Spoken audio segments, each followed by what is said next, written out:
gonna be alright. Cause me and my clique, we don't give a fuck. Sweet Daddy, let's go. Let's go. If you want it, you can get it. Let me know. I'm about to break this thing up. Let's go.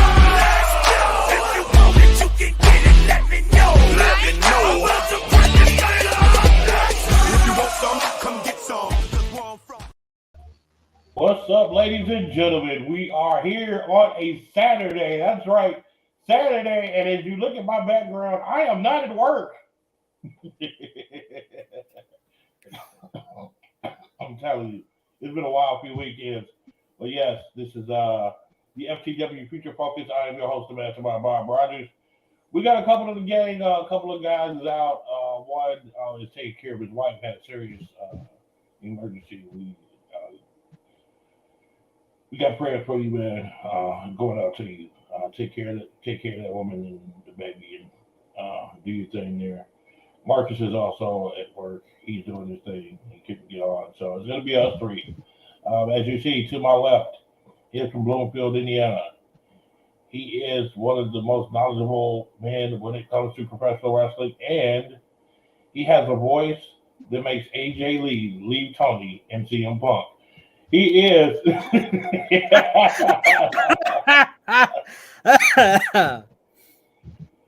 He is that man that can call any match by himself or with the team. He doesn't care. This man has got he's got his knowledge out this world. He is your not so humble correspondent, the man with the platinum voice. He is Robert Black. Rob, what's up?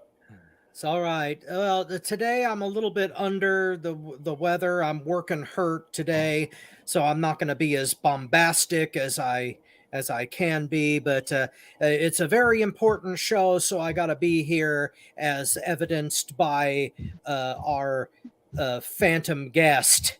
Yes. Speaking of a phantom guest, by way of Chicago, Illinois, he is out of Indianapolis, Indiana. He has a rocking chair that keeps on rocking and never stops talking.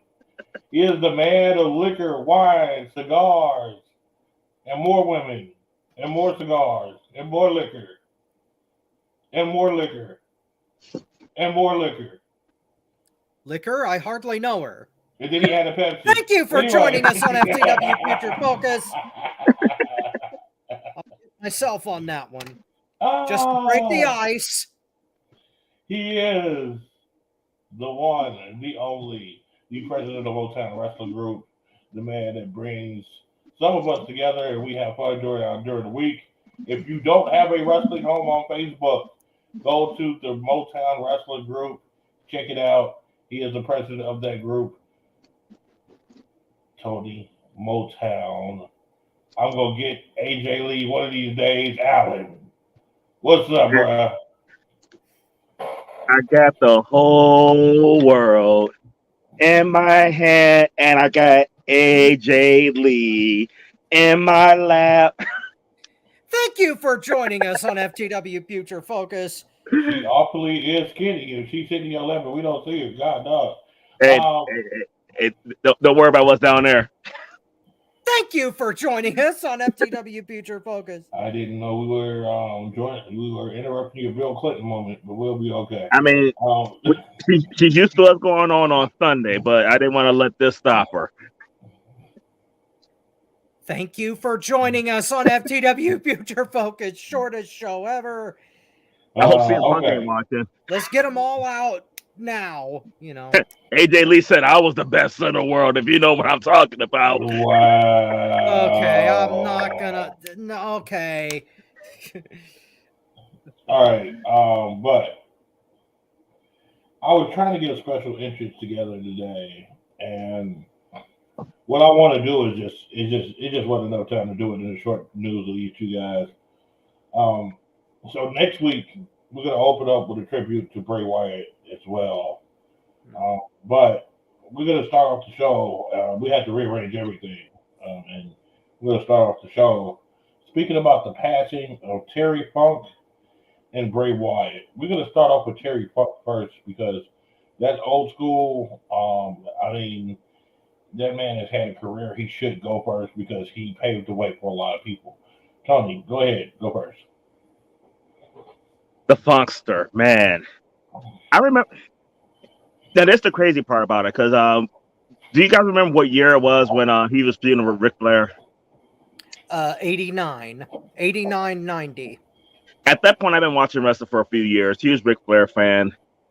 Believe it or not, that was my first touch with Terry Funk. The first time I really seen Terry Funk was when he was the special judge for Flair and Steamboat. And then, of course, how that all went. I mean, like, that was the first time I seen Terry Funk in action. I mean, I've heard the name, I knew of him, but his work with Ric Flair was my introduction to Terry Funk. And I didn't appreciate that feud then as much as I do looking back on it. That was a phenomenal feud. That I Quit match was probably one of the better I Quit matches out there. Only one off the top of my head, Magnum and Tully did it better. But there's not many I Quit matches that was better than that one. So that was one of my favorite matches with him. Mad props to him for what he did for ECW. I absolutely love ECW, and I don't think ECW don't reach the level that it does without Terry Funk. I mean, the man is amazing. 50 years in the business. That man was wrestling when I was born. I mean, which is insane. I mean, seriously. And his career spanned over 5 decades. I mean, wrestlers don't even live that long. For as long as he wrestled, which is insane. And the stuff that he was doing, I mean, you had a 40, 50-year-old man doing moonsault off the top rope onto the floor. I mean, that man put his body out there. And he did it for the love of the business. He did it to get people over. I mean, there ain't many people that got people over as much as Terry Funk. God bless you, Terry Funk. You are going to be missed. You had a wonderful wrestling career. You had a wonderful life. And truly, thank you for everything that you gave us. Thank you, Terry. Rob, go next. Well, it's kind of hard to put 50 years in perspective in such a short amount of time, but Terry Funk has to be one of the most versatile guys ever in the wrestling industry. We're talking about a man who could do comedy matches, barbed wire matches, technical matches, at least early on in his career. And he could tell a story in the ring while doing all of those things. And if you go back and watch every stage of his career incrementally, it opens your eyes to how truly great this guy is. I mean, only about a few months ago, I ran into a match around 81, 82 from Japan where Terry fought Nick Bockwinkel for the AWA title. That match was damn near UFC style when it came to the mat work that they were doing. And it didn't start, it wasn't a brawl at all. Terry wrestled in Japan a completely different way, that like night and day between what he did in the United States with guys like Dusty and Flair and Lawler and the classic people that he fought. And then when you look at it, what he did in the WWF with Junkyard Dog, those were mainly comedy matches where Terry was making Dog look as strong as he could by bumping all over the place. The insane bumps that man took in his career should get their own award, because he made everything he did look painful, even when it was supposed to be funny. You go back to the WrestleMania 2 match, he and Dory versus Santana and JYD. That guy damn near killed himself in that match. It's just unbelievable. And then you move on to the stuff that he did with Flair in 89, 90, just classic stuff. That's some of the best like storytelling that Terry Funk ever did. Just a bloodthirsty lunatic out for title and revenge because he was jealous of Flair and wanted the big gold. And of course, everything that he did with ECW is just phenomenal stuff when you go back and look at it now. Because not only I recently rewatched the Barely Legal main event, which was so much more violent, so much more dynamic than what we at first perceived. Terry Funk was that kind of guy, and we have lost in this last 72 hours, we've lost a pioneer and an innovator, and Terry Funk was indeed a pioneer, and there's no replacing that. My first real exposure to Terry Funk was basically when he fought Flair. Mm-hmm. Man, yours too. Yeah. Well, Everywhere, go ahead. Everywhere Flair or whoever he would fight, I was glued to the TV because I wanted to see what Flair would do. And I seen this dude, and I'm like, this ain't like the other dudes he fought. What the heck is up with him? And I don't know if it was UWF.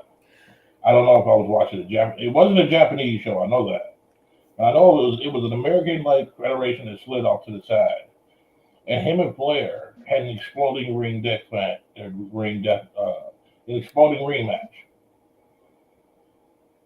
I was tripping. I was straight tripping because I was not used to Flair seeing him go through any type of brutality like that. I have never seen that.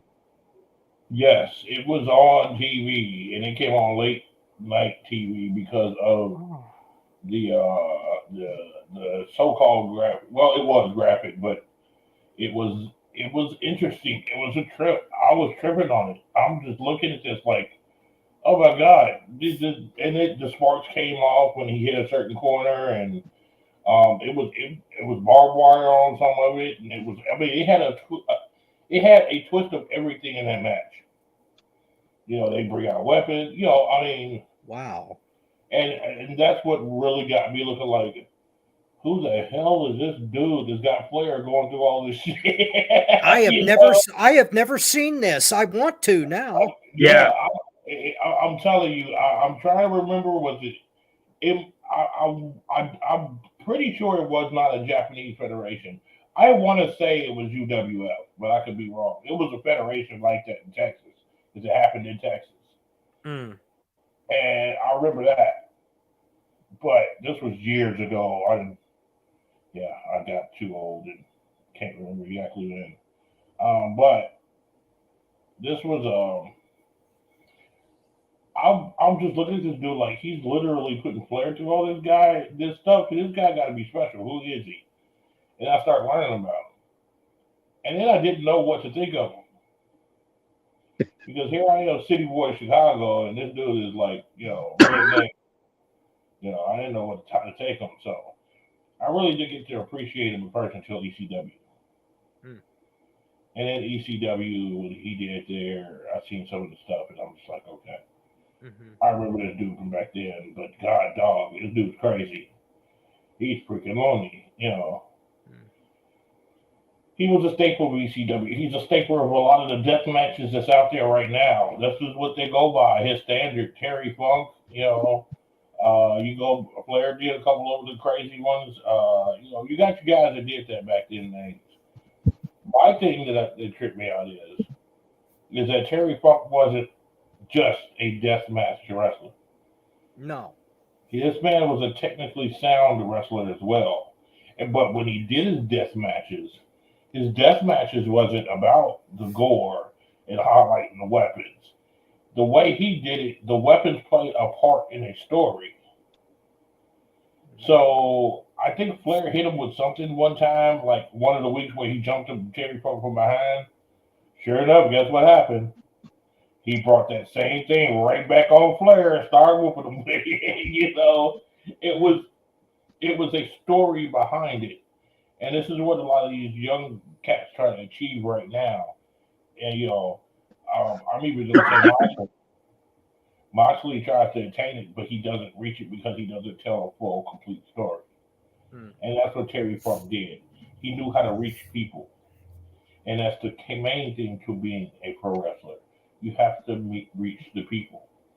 And the man just had a demeanor about himself to where you knew he was a cool cat.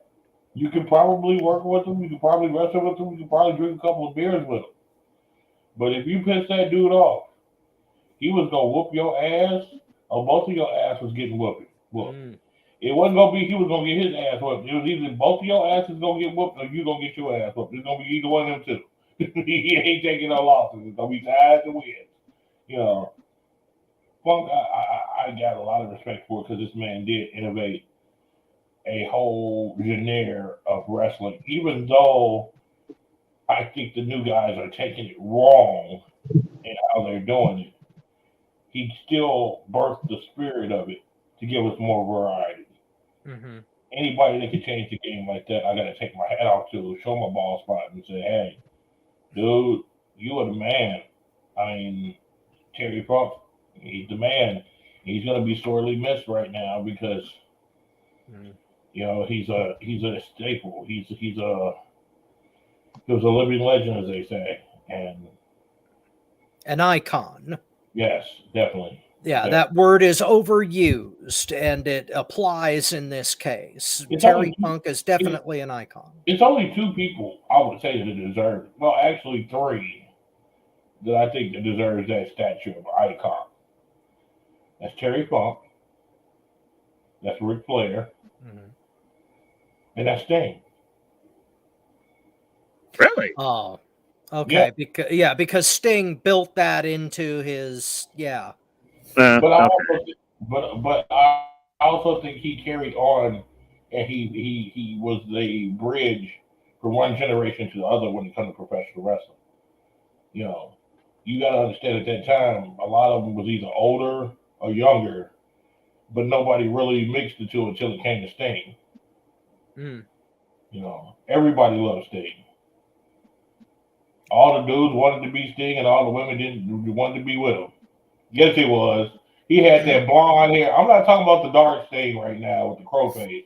I'm talking about the blonde hair. Sergeant Pepper Sting. Yeah, Surfer Sting. Yeah. You can't deny it. There's a whole bunch of white dudes out there that wanted to be him.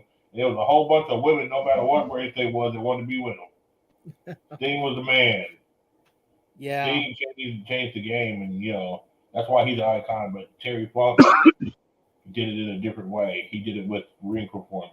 He did it with brutality. He did it with psychology. He did it with things that is very rare in the professional wrestling business now, where somebody's that good at it. So my thing is Terry Funk. I take my hat off to you, sir. I hope and pray that these young cats learn the true lessons that you were doing and understand the full range of what you were doing instead of just part of it, because these cats are only getting part of what he was doing. They need to get the whole shebang, and I think once they do that, they'll take off and go a lot farther. Okay. And Bobby, before we move on, because there's one thing I wanted to point out with Terry Funk. What's up? Terry Funk is a genius when it comes to his wrestling mind. His wrestling mind gave us one of the most memorable moments in the history of wrestling. Mick Foley was talking to Terry Funk about the Hell in a Cell and what he's going to do to top the previous Hell in a Cell. It was Terry Funk's crazy ass that told Mick Foley, why don't you start it on top of the cell? Terry Funk's idea was to start it up there, which led to Mick Foley getting thrown off, which was one of the most iconic moments in the history of wrestling. Terry Funk had a lot of crazy ass ideas. And he had a big fingerprint on that match. Yeah, he did. He also, just the innovation this guy did in the industry was endless. the empty arena match with Lawler. I mean, who else could have thought of that concept that nobody else had done before? In ECW, going up into the balcony, tying up Rocco Rock's ankle and just dropping him off the balcony and letting him hang there like a piñata. Wait. My favorite ECW moment is when that crazy old son of a bitch got the fans so riled up, everybody threw their chairs into the ring. Yeah. Never before and not since have you seen something like No. that. Just a genuinely dangerous situation that only, I think, Roddy Piper managed to do before that. Okay. But he had to insult an entire nation to get it done. All Terry had to do was go to Philly. Yeah. So you know, it's and just a Flair in the plastic bag. Who can forget that?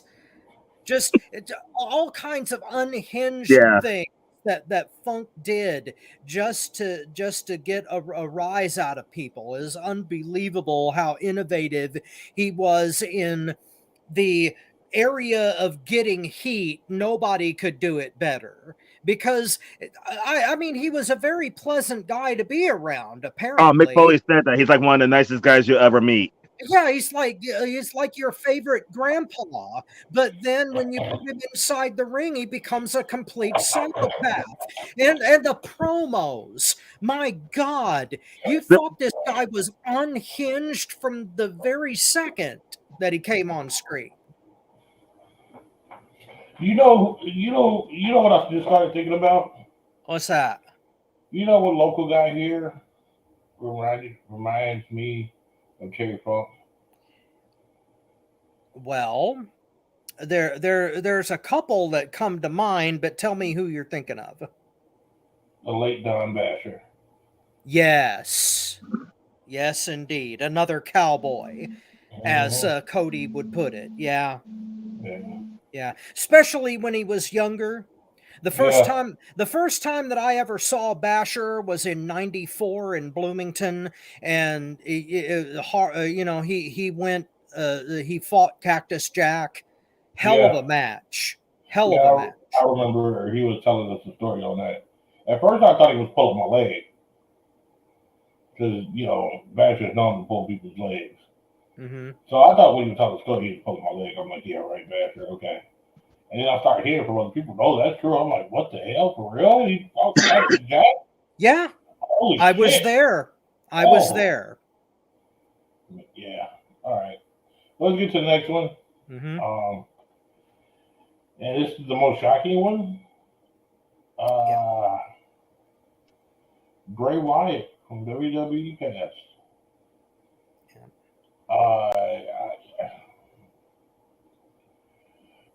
I don't know what to say on this.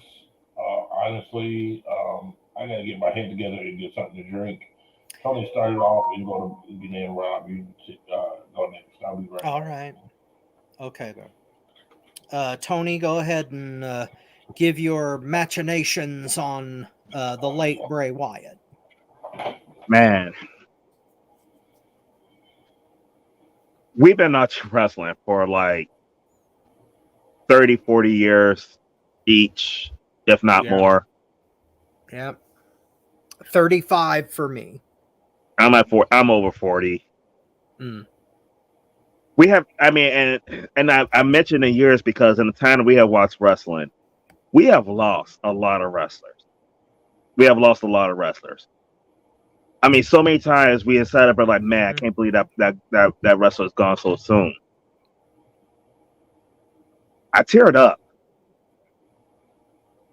I teared up when I heard about Bray. I mean, yeah. And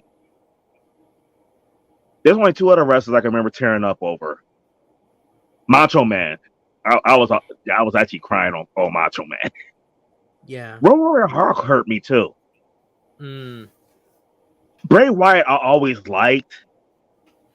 Bray Wyatt was never like that guy that I said, like, man, this is my favorite. Like, Macho Man was one of my all-time favorites. The Road Warrior is my favorite tag team. It's like Bray Wyatt was like, man, he's cool as hell. Like, I just love his creativity. I just love so much about him. And then they hear the news about him passing. I mean, it hurt.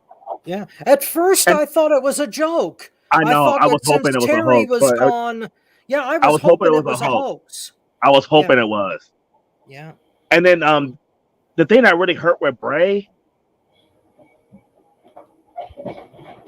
we just recently saw a picture of him, his wife, JoJo, and their 2 little girls. And I love me some JoJo. I mean, that's a beautiful woman right there. Very sexy. Bray, I always gave him credit for like being with her. They have 2 beautiful girls. Their kids are adorable. JoJo is a 29-year-old widow that got to raise her 2 kids now without him. Yeah. I don't know what he's been dealing with for over the last several months that led to this, though. I mean, because he was out with a undisclosed illness that they weren't really discussing. But man, Bray, there's just so much you could say about Bray Wyatt. Yeah. Well, he was 36 years old, and from what I've heard, it was some kind of heart condition that killed him. Yeah. He had some kind of arrhythmia or something that brought. Yeah, it was a heart attack that killed him, apparently, and I think that he had COVID like last year, and it kind of made the condition worse. Is the current explanation? Yeah, that's the current one. Yeah, I'm not gonna share because he has so many good matches, great matches. Had so many. Yes, man, it's hard to find a wrestler had as many great moments as he had. One of my favorite moments was Randy Orton when he lit the firehouse on fire. His feud with Randy Orton was phenomenal. I love that. But my personal favorite, I'm not saying this is his best moment, I'm not saying this was his best match. It was just my favorite. The feud with him and with the Wyatt family and the Shield. Them 2 factions been going at it for a good year or so. Like, everybody been wanting it. The WWE haven't been doing it. And then that Monday Night Raw, when those 6 guys were in the ring together, was that oh my God moment. With Bray on his knees, with his hands. I mean, that moment was just freaking phenomenal. Like, I'm getting chills right now just thinking about it again. That was one of those oh my God moments. I mean, it was a great time to be a wrestling fan, especially when wrestling wasn't that great at that time. And their match was really good. They had that 6-man tag match at Elimination Chamber. The only thing that pissed me off about that was that Chamber, not Rumble. The other thing that pissed me off about it, they didn't have a 6-man elimination tag match inside the Chamber, which is what I wanted. That was the only thing in my head that made sense with them doing it at Chamber, not Rumble. But even though I didn't get what I want, that was a really good match between the 6 of them. I mean, those 2 teams put on a great show that day, and I really enjoyed it because I loved both factions. I loved the Shield, and I loved the Wyatt family. And to see them going at it, I mean, it just did it for me. And I was pulling for the Wyatts then. I mean, even though I liked the Shield, Dean Ambrose back then was like my favorite member of the Shield, but I loved Bray Wyatt and I love the Wyatt family, So that was it for me. Thank you, Bray, for all the memories, all of them. We don't have time to go through all of them, but that was the one I wanted to share. Yeah. Well, when it comes to Bray Wyatt, I am shocked that he was never given the opportunity to show how innovative he could really be. And he came up with some really interesting experimental stuff. The Wyatt family should have gone a lot farther than it did. They should have dominated the WWE for at least 2 or 3 years, from like 2012 when they first started out to about 2015. They should have dominated the all of WWE's airwaves, but for whatever reason, Bray Wyatt was always like one step ahead of WWE creative, which is not so surprising. But, since this is supposed to be a tribute, I'm not going to go off on that road. But Bray had a way of coming up with the most cryptic and creepy way of drawing you into something.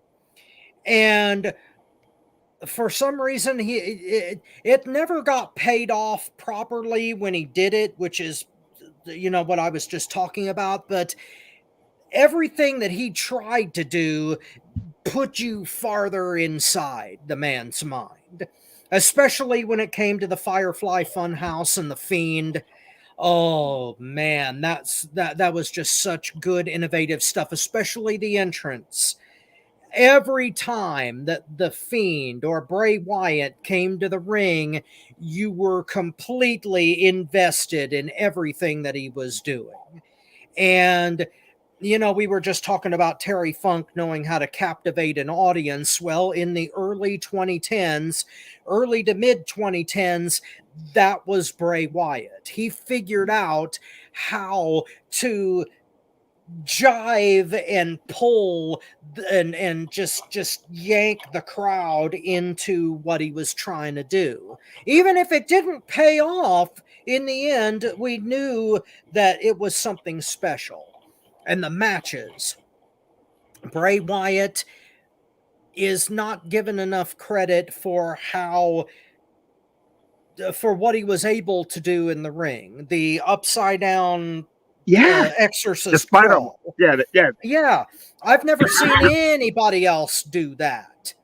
Especially not in that context. And I know damn well he got that from The Exorcist, because like in the 2010s, they re-released that movie to theaters, and part of the deleted scenes was like Judy, not Judy, but the lead actress in that, Blair, she did that thing on the stage. Linda Blair, yes. That was, but yeah, it's just scary and just captivating is the only way. I'd say, and I'd say probably my favorite match with Wyatt was the cage match with Daniel Bryan on Raw, the face turn. They played that off so well, and they told that story inside the cage. It was just so compelling. And as great as Bryan Danielson is, Bray Wyatt was the perfect foil at that moment. But 36 years old is just no age to die. And to his wife and his beautiful family, I'm so sorry that this had to happen. And I salute the man, and God rest him. His work with Cena, the original feud, when we started he got the whole world in his hands. Yeah, that was phenomenal work. Yeah, because it made you care about John Cena. Up to that point, I couldn't give a rat's ass about John Cena. It didn't for me. Well, but no, I get what you're saying, though. Yeah, I did not give a rat's hairy ass about John Cena until Bray Wyatt showed up and brought out the creepy kids with the goat masks. Yeah. Well, the sheep masks, but yeah. Oh God, that was just...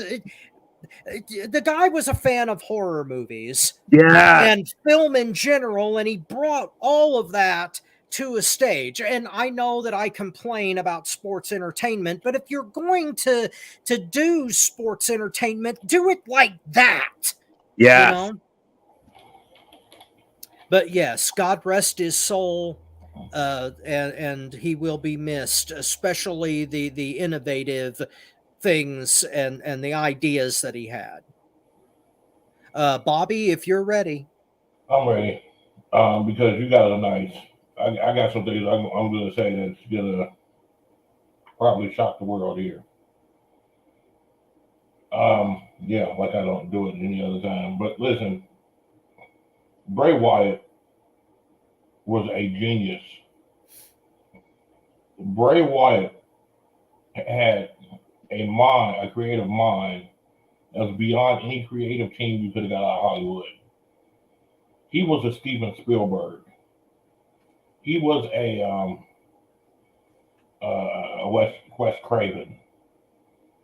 He was not that type that you could say that should be acting the part. He's got to be the director because of his mind being so creative. The thing that makes me upset. Yes, I agree. He had some wonderful matches. But McMahon wanted to talk about his weight. McMahon wanted to down him because he was heavy. That was why he had to pig as a character in his funhouse. You know, my thing is, I'm sorry, that man is athletically gifted. He was not any. Everybody talk about Darby Allin, and we'll get into AEW in a second. I know I put that on the flyers and everything, but this Bray Wyatt stuff just came, so we got to talk about it, you know. But everybody talk about Darby Allin, how he floats when he does his dives out the ring, and how he jets out at people and how hard he's like torpedoing himself. Bray Wyatt did the same thing. His crossbody when somebody came off the rope was ridiculous. That crossbody block was nasty. I mean, NFL, they threw flags on him. I mean, seriously, think about it. If he was in the NFL and did that, they would have threw bad flags at him. They kicked him out the game. That dude had an innovative style. His moves was like nobody else's. His signature moves especially was like nobody else's. He came up with creative aspects that was mental. And you have people that I even look up to. I'm just gonna say it, Jim Cornette. I tried to make fun of this guy and did not understand the mental part of it. You know, he was a psychological genius. His songs that he came out to, if you look at his character, you look at the premise of Uncle Howie, and you look at that song, everything fits together like a perfect puzzle. It was a story within a story. Mm-hmm. And unfortunately, McMahon was too blind. He had the Stevie Wonder disease on this dude because he did not see what he had. Because literally, I mean, I'm not trying to play a pawn off or anything, but if you really think about it, Bray Wyatt was that creative and intelligent. So, well, if McMahon would have gave him a chance and let him go, he literally would have had the whole world in his hands. Yeah. Not to mention a whole lot of money. Yeah. Well, yeah. Unfortunately, Mr. McMahon was paying attention to a $12 million intern, and oh boy. Well, okay. I've said it before and I'll say it again. WWE is like Disney. They would rather own 100% of a rotten idea rather than share 20% of a great idea. And it brings everything down. Yeah, because think about it back then. Who did you have? Randy Orton. Okay. Yeah. He was getting dull because he was RKOing everybody out of nowhere. You knew it was coming, so wasn't a surprise. Didn't take me on a mental trip either because it was like he's going to RKO somebody. When is it going to happen? It wasn't a mental trip. You had John Cena. You can't see me. Oh, you can't see me. I can see you, but you can't see me. I mean, The Rock was right on that shit, you know. But on the same time, you get bored of that because I'm tired of everybody being a good guy and smiling in my face and kissing my baby. I'm waiting on you to stab me in the back pretty soon. Bray Wyatt literally And I want everyone to think about this. He took a old culture of the South and made it into a character that spoke about realism in cold words to where you could understand, but it was thrilling and compelling the way he said it. Mm. The man was, I'm sorry, I am the mastermind, but guess what? I love things that challenge my brain. Mm. Bray Wyatt was the type of dude that challenged your brain. You had to think about what he was doing. You had to figure it out. It was a puzzle. It didn't come in a nice gift box with a bow on it with two strippers jumping out. It wasn't like that. That's not a problem. Why can't it be like that? It's Because people it's like Bray you that don't Wyatt. appreciate Bray Wyatt, damn it. Why can't it be JoJo come out of the box jumping out like a stripper? Because the strippers would be skeletons. That's the whole point. Right. That it would be scary strippers. He'd really have a boner then. Thank you for joining us on FTW Future Focus. Oh my God. Yeah, but Rob, I hate to break this news to you, but there's some scary strippers out there, though. So I really don't want to get into my experience with and the worst nocturnal thing you could do is give those bitches a little sympathy, couple bucks. They're on you the entire night. Not that I ever been there.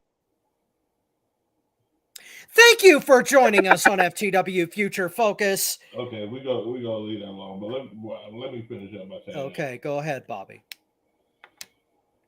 Bray Wyatt was personal for me because of a couple of reasons. I wasn't the muscular guy when I was in the ring. Neither was he. He wasn't understood on a lot of things that he wanted to do. Neither was I. The man showed that if you keep pushing, eventually you'll break through. You'll make a little something out of something. Maybe not as much as you want, but a little something out of something. Mm-hmm. And that's what I admire about him. I mean, condolences to his family. Condolences to Eric Rowan. I mean, what's big dude's name? Big dude up at WWE. What's his name? The big dude. Braun Strowman. Yeah. Yeah, well. Yeah, the only ones left from the family now are Strowman and Rowan. I was happy to see Rowan there last night. Yeah. Yeah. Strowman, even though I do think your wrestling is the shits, I wanted to go ahead and say, you know, it's sad that what's happened to your brother, and I hope you pull through it. And I hope you take some of the creative stuff and put it on yourself so the legacy can live on. Because we need it. Wrestling fans need it. Because we need our brains perplexed so this obvious stuff doesn't happen all the time and we get bored. We need it. So, Bray, thank you for everything you've done. And hopefully when it's my turn, I get to see a great match with you up there.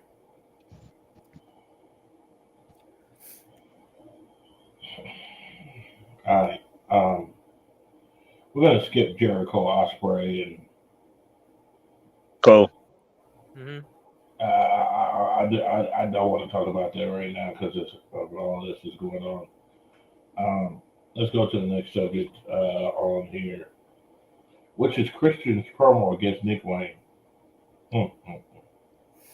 Ladies and gentlemen, yeah, AEW fans, now you can come back. You know, I know you're upset because this was supposed to be like a mostly AEW show, but all of you AEW only fans, come on back. Here we go. Hey, they love me. They love me because I'm still an advocate. I'm an advocate too, but I'm just going to tell the truth.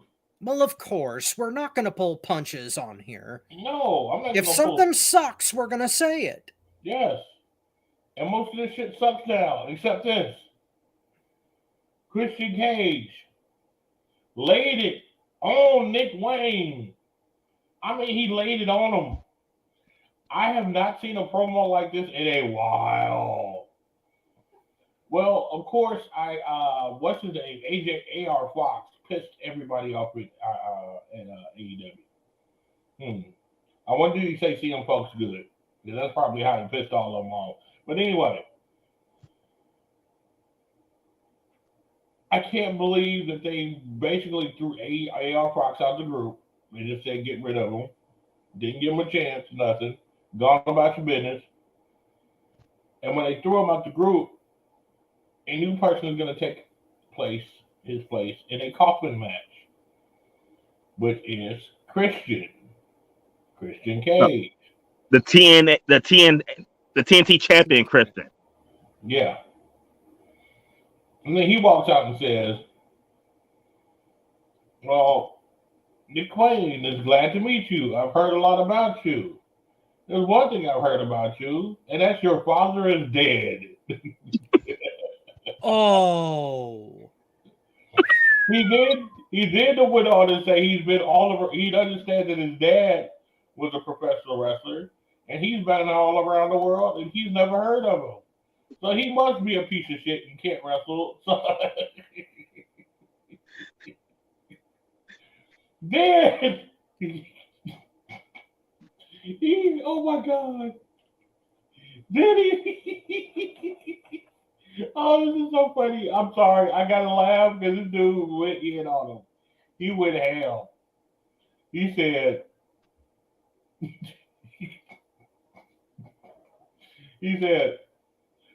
I would give you some guidance, but after this match in Wembley, he said something like, I don't want you to go through any more traumatic experience.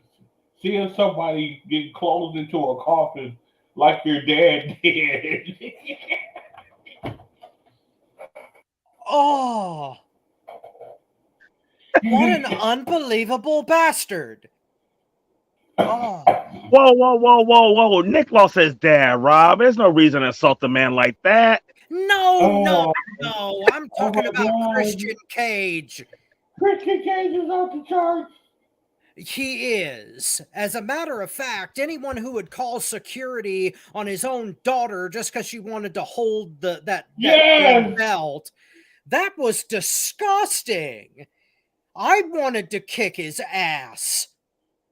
But that's the whole point. That's the genius of just letting it all hang out. I'm going to go first on this one because because it's tuned in here. Hold on, I haven't even asked the question yet.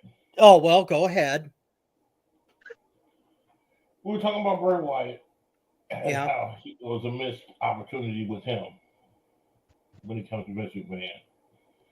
Don't you think this version of Christian Cage is another missed opportunity by the WWE?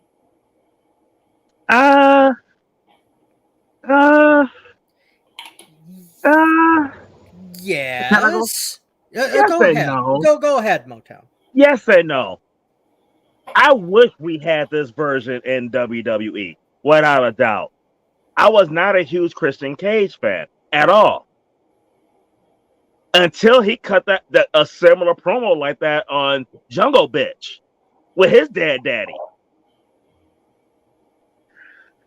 I don't know if the USA Network would let Christian Cage do that stuff. USA, yes. Fox, no. No. Man, is it a missed opportunity? Yes. I just don't know if they would have. I'm sure this has been in his head for a long time doing stuff like this, and I'm sure Christian Cage pitched this to the WWE, and they were just like, nah, we can't go there, which is kind of crazy because the same company that had Triple H dressed up like Kane, climb into a fucking coffin and fucking a dead bitch. But you don't remember Katie Vick? Yes, I do remember. I've been trying to forget that for years. For 20 years, I've been trying to blank that out of my mind, Motown. You can't unsee it. You cannot unsee it. I can take a drill to my brain and get it out, but no. But Christian Cage, mic work, heel work. I mean, when you talk about drawing heat, people draw heat for the wrong reason. Christian Cage knows how to draw legit heel heat. He know what to say, how to say. He know what buttons to push. He make it personal. No, he gonna take real life shit and kick you in the nuts with it. Yeah. Mhm. I don't know we will ever see anything like this in WWE. So it's hard to say that this was a missed opportunity because the WWE as we know it today, they not airing the stuff that Christian Cage say, which is crazy because it'll be so over. It'll be so over. Mhm. Christian Cage would have been a megastar if he could have been doing this 15, 20 years ago. Mm. I mean, it's just disappointing because like me as a not really a Christian Cage fan, I'm starting to become a fan. It started with Jungle Bitch and that promo he cut on him not having his daddy and talking about Luke Perry and everything. And I thought that was savage. He like, hold my beer. Shit, that was nothing. Christian Cage is on a whole different level. I mean, he is right now top 3 mic work in the business today. Easily. He's up there with your Paul Heyman. He's up there with CM Punk. Christian Cage is up there. He's one of the best. And I do wish he would have had this opportunity sooner because all the years he had in his business, I only just started liking him over the last year. I mean, as far as liking him like this and appreciating the talent that he had. And a genius, too. Some of the stuff he come up with, to be able to work, I mean, he's a genius. With the way he works stuff, to keep it real and draw that heat. I loved it. Absolutely loved it. I think that WWE misses a lot of opportunities like this with guys like Christian Cage because they try to wrap the performer around the storyline instead of the storyline around the performer. And that's a huge mistake when it comes to, especially with guys that we were just talking about Bray Wyatt being innovative. When you're talking about storylines that are risque and promos that are over the top, vengeful, and full of hate, I don't think WWE is a corporately shared company. A publicly traded entity, they can't go that far. Exactly. But for a guy like Christian to come out as that vicious is just an absolute testament to how far AEW is willing to go in that area. And you've got 3 or 4 guys in AEW that are masters at that. Christian, Punk, MJF, and to a lesser extent Swerve, although we haven't seen that yet. Yeah, 3. Well, the reason I include Swerve is because he could but they haven't used him in that capacity yet. Now, they are trying with Jack Perry because they really want him to be up there. And eventually, I think he's going to reconcile with Christian and start calling him Dad on air. I think that's what's going to happen. Because as much as I hate Jungle Bitch, I remember he cut a promo not too long ago that I was just like, damn, Jack. Yeah. Exactly. For about 2 minutes, it wasn't Jungle Bitch to me. No. What I think is going to happen is that Jack Perry is going to get involved with Christian Cage somehow, go to do a promo in the ring, and they're going to go over their history, and Jack is going to look at him and say, Christian, I was wrong.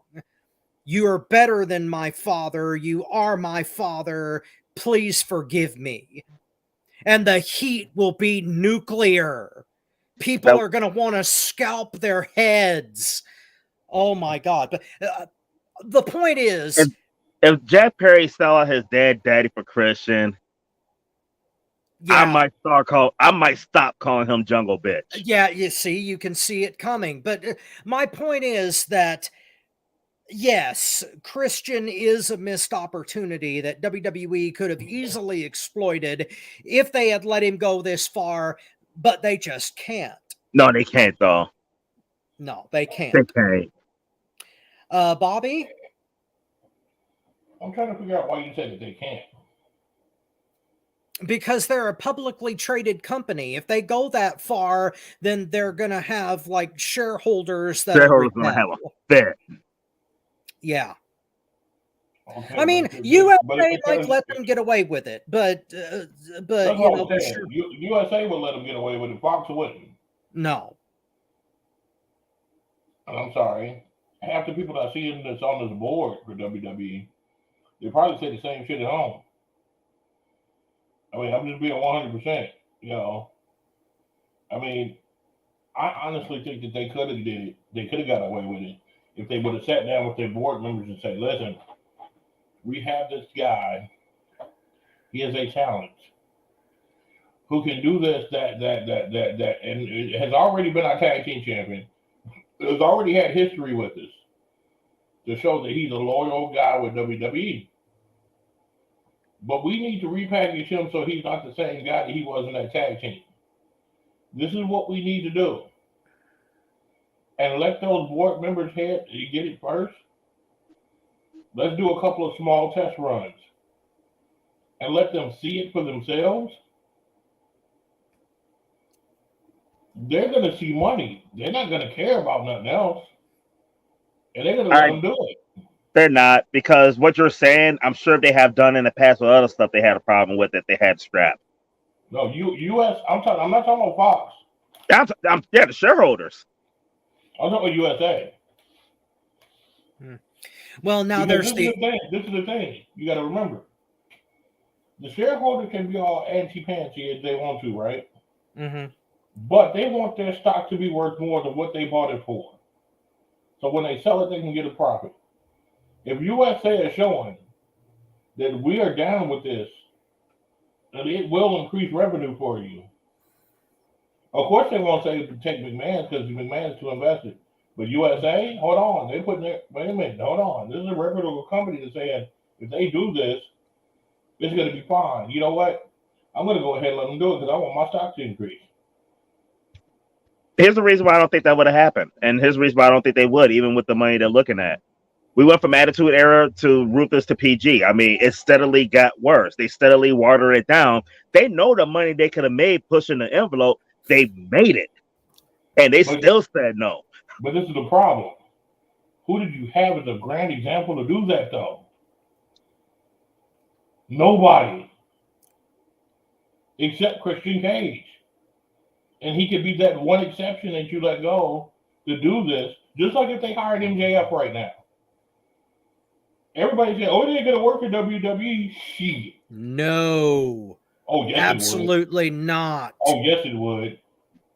This version the version of MJF we got right now could definitely work in WWE. Now, come on. This goofy ass shit, yeah. But I'm talking about the shit with him and Punk. Mm-hmm. Yeah, that's what I mean. They would accept that.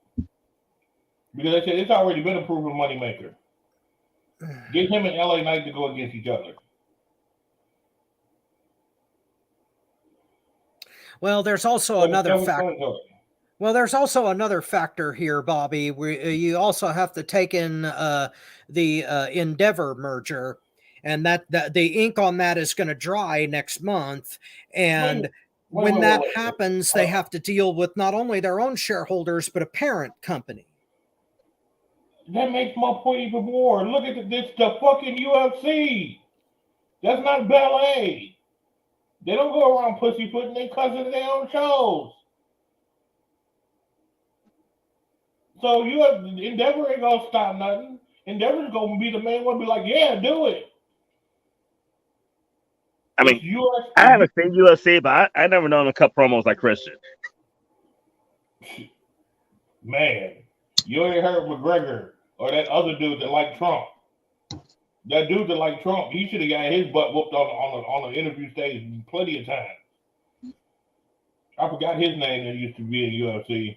I don't watch UFC. Yeah, so right. It's I hard have for no me to idea. comment on that though. No, that would be the only reason that I would watch UFC was for Ronda Rousey before I found out she was an ass. And then the other part was see this dude talk trash because I was waiting on somebody to come out of nowhere and whoop his ass. I wanted to see him get his ass whooped. He had the wrestling formula already. I wanted someone to please come out of the crowd and knock this guy in his fucking mouth.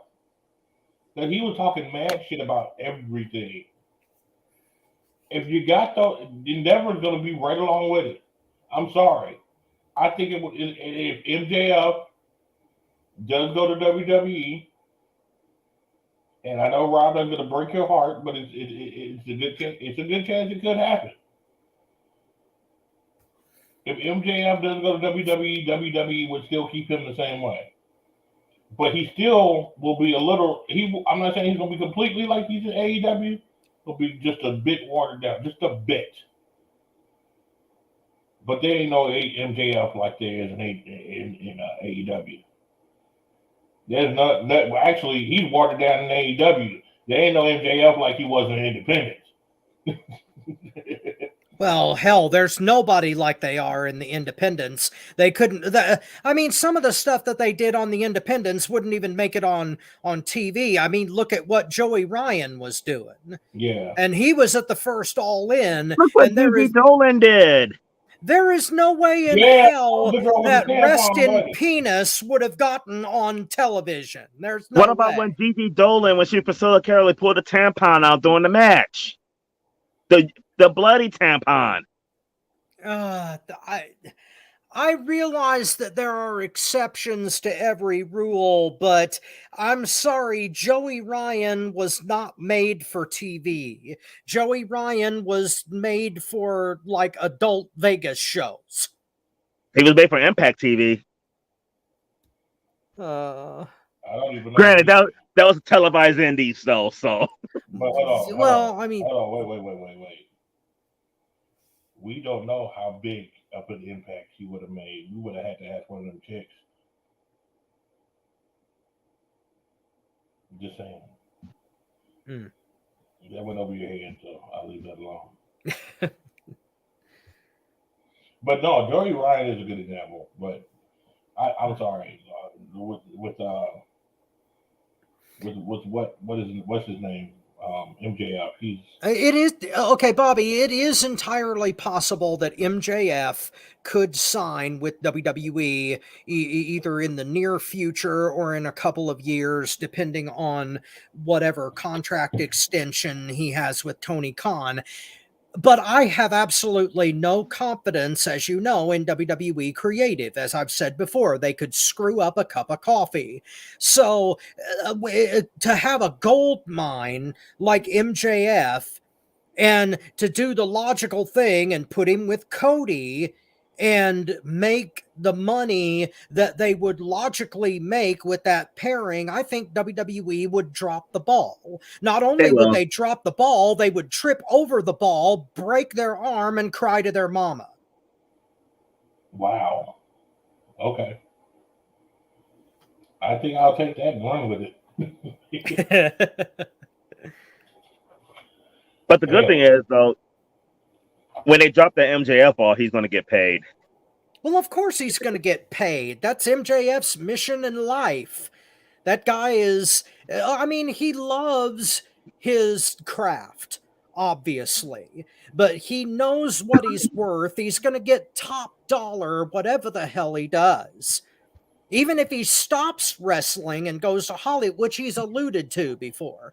MJF is a very intelligent and highly motivated individual, and that he's going to make money anywhere he goes. It's just I have absolutely no confidence whatsoever that WWE won't take that and flush it down the crapper.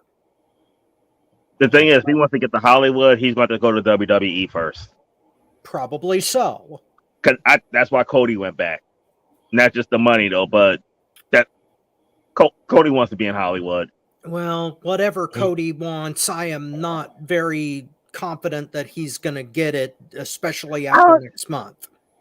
I don't know though. After watching that special, the Cody Rhodes special on Peacock, it's making me think that they might actually pull the trigger on him at some point. They are. I don't think he's gonna have he's not gonna have a long run, Rob. I mean, like he'll win the title. I agree with that. It won't be long. They're gonna pull the trigger, give it to him. They're gonna. I got a feeling though they're gonna give him a moment. It won't be the big title now. It's gonna be. It'll be the world title on Raw. It'll be the Raw title. Yes. Oh no! Wait! I gotta say this. Okay, if we go to AEW, we go to WWE. Well, we should be talking about AEW. So let's save this. Because I don't want the AEW fans to get mad and say paying too much attention to WWE. This is supposed to be AEW night. So we'll save that one on another subject. We'll go on to that. Okay. Moment of the week, guys. All right. Moment of the week. Can I go last? I got like 4 of them, so can I go last? Okay. All right. Well, I'll take this one then. My moment of the week happened last night.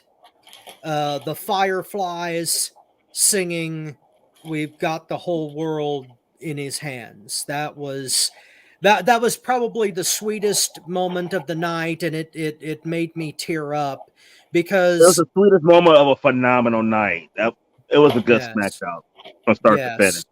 Because it demonstrates once again, and I want to write a play about this, and I'm working on it. It's in development. I've got the skeleton together, but when we lose someone as a community in professional wrestling, we come together like no one else. And the fact that we remember something like that and use it to pay tribute to someone that turned it into a creepy moment, but then when we remember him, we turn it back into a sweet moment again. That was just a testament to all of us. And so that was my moment. Why can't I go like that? Tony, go. You want me to go? Yeah. Okay. All right. That was one of my moments. Promos on Dynamite was some of the other ones. I'm going with a match on Raw. Gunther versus Chad Gable. Oh my God! I love that match. I didn't think I would. My hat's off to both guys.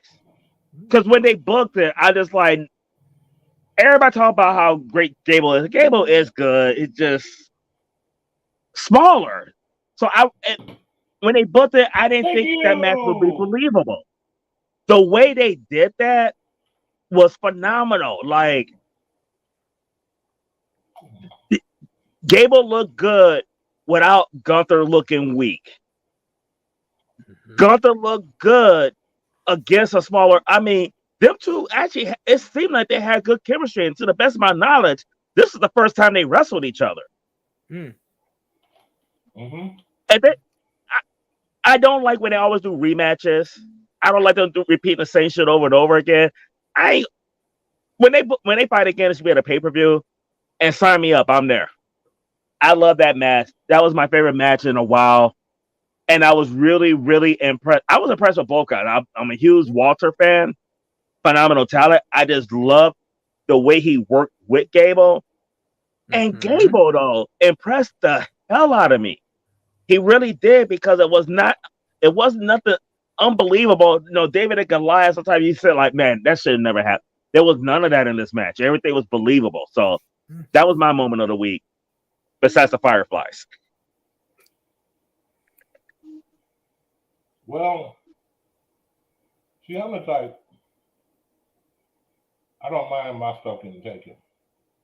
That's why I wanted Tony to go first. I had a feeling we was gonna choose the same thing. I've said on this program, and I've said two people. Matt Riddle is that dude. Not Matt Riddle, but Gable is that dude. Mm-hmm. Matt Riddle definitely is not that dude.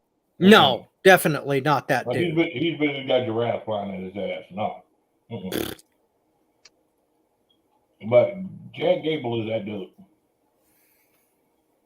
And I'm afraid at the end, he's not going to beat Gunther in the overall series. I hate saying that, but that's just the way Gunther's run is going. But if he does lose by pinfall or submission, I think Chad Gable is the guy to do it. I've said that before. I mean, Gable is just a technical genius when it comes to his moves in that ring. He is strong as an ox with that little body. I mean, did you see how he just picked up Gunther like he was just a big giant sack of potatoes and bridged into a nice little Northern Light suplex? And I mean, and he can take a hit. Yeah. He can take bumps. Yeah, he's kind of like Ivan Putski when you think about it. He's resilient as hell. Yeah. Honestly, this should have stepped Gable up into a world title picture. This should have. That's how highly I think of Gable. You know. And I would have loved to see it would have been Chad Gable and Shelton Benjamin. Him versus Seth would be a phenomenal match and a nice feud. Thank you. No, that would be a fun. I mean, even the build to that with Seth and everybody singing his song and the thank yous and shush. Can you imagine, like, shut up while they sing my song? They start singing. He's like, shush. That would be a fun feud. Yeah, I mean, yeah, but Seth Rollins wouldn't let him. You know, he would be politicking all over the place for him. Anyway, Chad Gable is the man. I like to see. Honestly, I want to see a crossover match between AEW and WWE with Gable. I want to see Chad Gable on the WWE side versus Dax Harwood on the AEW side. Better yet, FTR versus American Alpha. Remember that tag team? Gable and Jordan? Oh my God. We're talking about two teams that were in NXT at close to the same time, almost there. And I would have killed to have seen that match. Oh my God. But yeah, American Alpha versus FTR. That would be phenomenal. You know who I want to see Chad Gable take on in AEW? Adam Cole, baby! Why? Why not? That would be so much fun. It would be a waste of Chad Gable's time. Bobby is not Chad Gable versus MJF. I'd love to see that. The promos alone on that one would be hilarious. Gable versus Danielson. Yeah. Oh yeah, that's savory. That's some old school goodness right there. Wait. I got another phenomenal match. Gable versus Will Osprey. Oh! You just took it a little away from me on that one. Oh man, I think Roger's got a little wood. Not a little. Thank you for joining us on FTW Future Focus. We went into kind of a weird area there. Yeah, because I don't understand how you can just get wood off of that. No, just the excitement of that match. That would be match of your candidate right there. No, yes. No. Yeah, it was. No. Why? What's wrong with the pairing, Bobby? No, I think Osprey is a little too flighty to be against Gable. He's way too flighty. Yeah, but then he grounded himself pretty well in the Omega match. So but I mean, and this is going to be surprising for me to say again, but I think that was a lot of Omega. I don't think that was Osprey. I think that was a lot Omega. He just came off the injuries. He was hurt. He did not want to fly like that. I think that was a lot Omega, and it actually worked out to benefit. It was a better But I match. think- Go ahead, Motown. But hopefully, like, we see more of that from Osprey. I mean, he still got he got the talent to do the high flying, but hopefully he saw after that match, like, hey, this shit works too. Yeah, Well, which actually shows the hypocriticism of Jericho. But we'll leave that one alone too and say that for another time. Yeah, we'll get back to that. But yeah, my thing was the same as yours, Tony. Go to you tap outs. Let me go first. Go ahead, Bobby. God, I love the smell of bacon in the morning.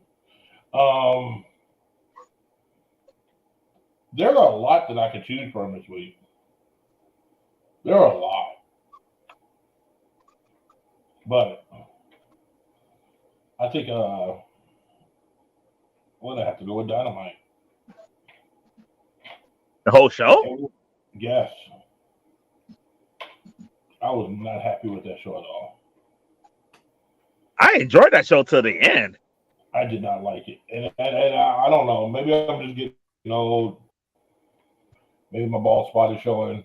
You know. I don't know. I just did not enjoy that show at all. I'm just saying, man. I mean, I can't explain it, but Dynamite was not something that made me say, oh my God, now I have to watch All In London. How am I going to get $50 to watch this? Oh, 60. I got a Woody up in this thing. 60. It ain't 50, it's 60. Sorry about that. $60 Really? to watch this. Oh, It's $60 my bucks? Yeah, They always What the said hell 60. is, They always what the said 60. hell is wrong with BR Live? Besides Christian's promo, I did not enjoy that show at all. Christian's promo was the highlight, and then it went to a dead dive from there. So, I'm sorry. I gotta say, Dynamite is my you tapped out moment of the week. They could have done a lot better with that go home show to All In, and they didn't. It's terrible. So, Tony, go ahead. All right. One of my tap out moments was the only bad moment of Dynamite, and that was the Hardys wrestling, because that was this fucking horse shit. I thought that was shit on a good Sunday. But the tap out moment that I'm going with, and I know Rob don't have this one, and a lot of people are going to be like, what the hell? My tap out moment of the week is our tribal chief, Roman Reigns. Wow. SmackDown is the flagship show. Your flagship show had a tribute to Bray Wyatt and Terry Funk. We all know. Yeah. People tune in to SmackDown because of Roman Reigns. Something this big, how are you not there? I agree. There were people who were not scheduled to be there that was there for Bray Wyatt. I'm a huge Roman Reigns fan, but Jesus Christ. I don't care if you... K-Fab is dead. I know you were here, but K-Fab is dead. Your ass should have been there. I was really pissed off that Roman Reigns couldn't take time out of his schedule to show up for Bray Wyatt. I got to give you that one. That was a good one. Okay, we ready for mine? Yes. We ready. Irony of ironies, Motown. Your tap out was against a guy that you really like. My tap out is a guy that I really like and you can't stand. My tap out of the week was Hulk Hogan. He did a interview for some British magazine and Jim Cornette covered it. And I don't know whether Hogan at 70 years old is starting to creep into dementia or whether he is just telling stories and pulling them out of his ass just to make himself look better. but he was implying that Simon Cowell was was not only brought to the United States by Hulk Hogan, but that he was involved with Wembley Stadium in '92 in SummerSlam, that Hogan wrestled there, and there was some kind of thing about a Make-A-Wish kid who he gave a ringside seat to, but then died that night. Just all kinds of crazy, nonsensical horseshit that came out of this man's mouth. And I lost like a lot of respect for Terry Bollea after he said this stupid shit. And it just rubbed me entirely the wrong way, and it made my tap out moment this week. So Motown, I'm on the same page with you today on Hulk Hogan. But in Hogan's defense, did anybody ever think they'd hear those words come out of my mouth? He's been like that. Might be getting worse now, but he's been like that. He's been like that for some years with the little blatant lies, like the blatant stupid shit that and to take the trying to take the credit for bringing to America an idiot like Simon Cowell is something that Whoa. I'm sorry, I hate the man. I have personal reasons why. Bobby's heard the story before. Okay, I don't know what your personal reasons are, but he was the only good thing with American Idol. You thought there was anything good on American Idol? Yeah, Simon Cowell. That was it. That was it. I used to love. Wait. I got to jump in here now. When you listen to Jennifer Hudson and her golden voice, a voice that was nowhere near anybody coming close to beating on that episode, and you tell her to her face, it's not that you don't sound like an American Idol. You just don't look like an American Idol. I can't vote for you. Are you serious? Okay, well... So they're going to be blonde-haired and skinny like a string bean for you to vote for them. Okay, we do not have time today for me to tell the why I hate Simon Cowell story and want to beat the crap out of him one day. Because we still got to do predictions. We still got to do predictions, so I can't go into it. But Simon Cowell and Johnny Knoxville are two people that I want to get in the ring with. Robert Black, broken down and choir boy commentator, I would get in the ring with Simon Cowell to kick his lily white ass. Can I be a ringside?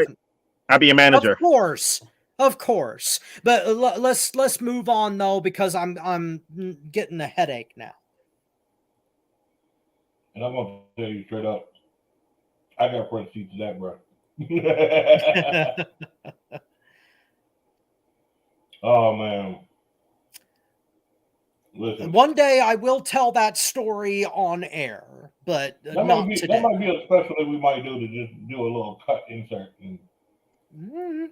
I'd be perfectly willing to tell that story. Wait, my wheels will turn. I got plug that into the September old school.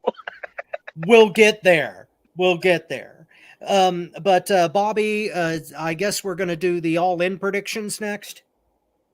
Yes, I'm trying to get that part straightened out right now.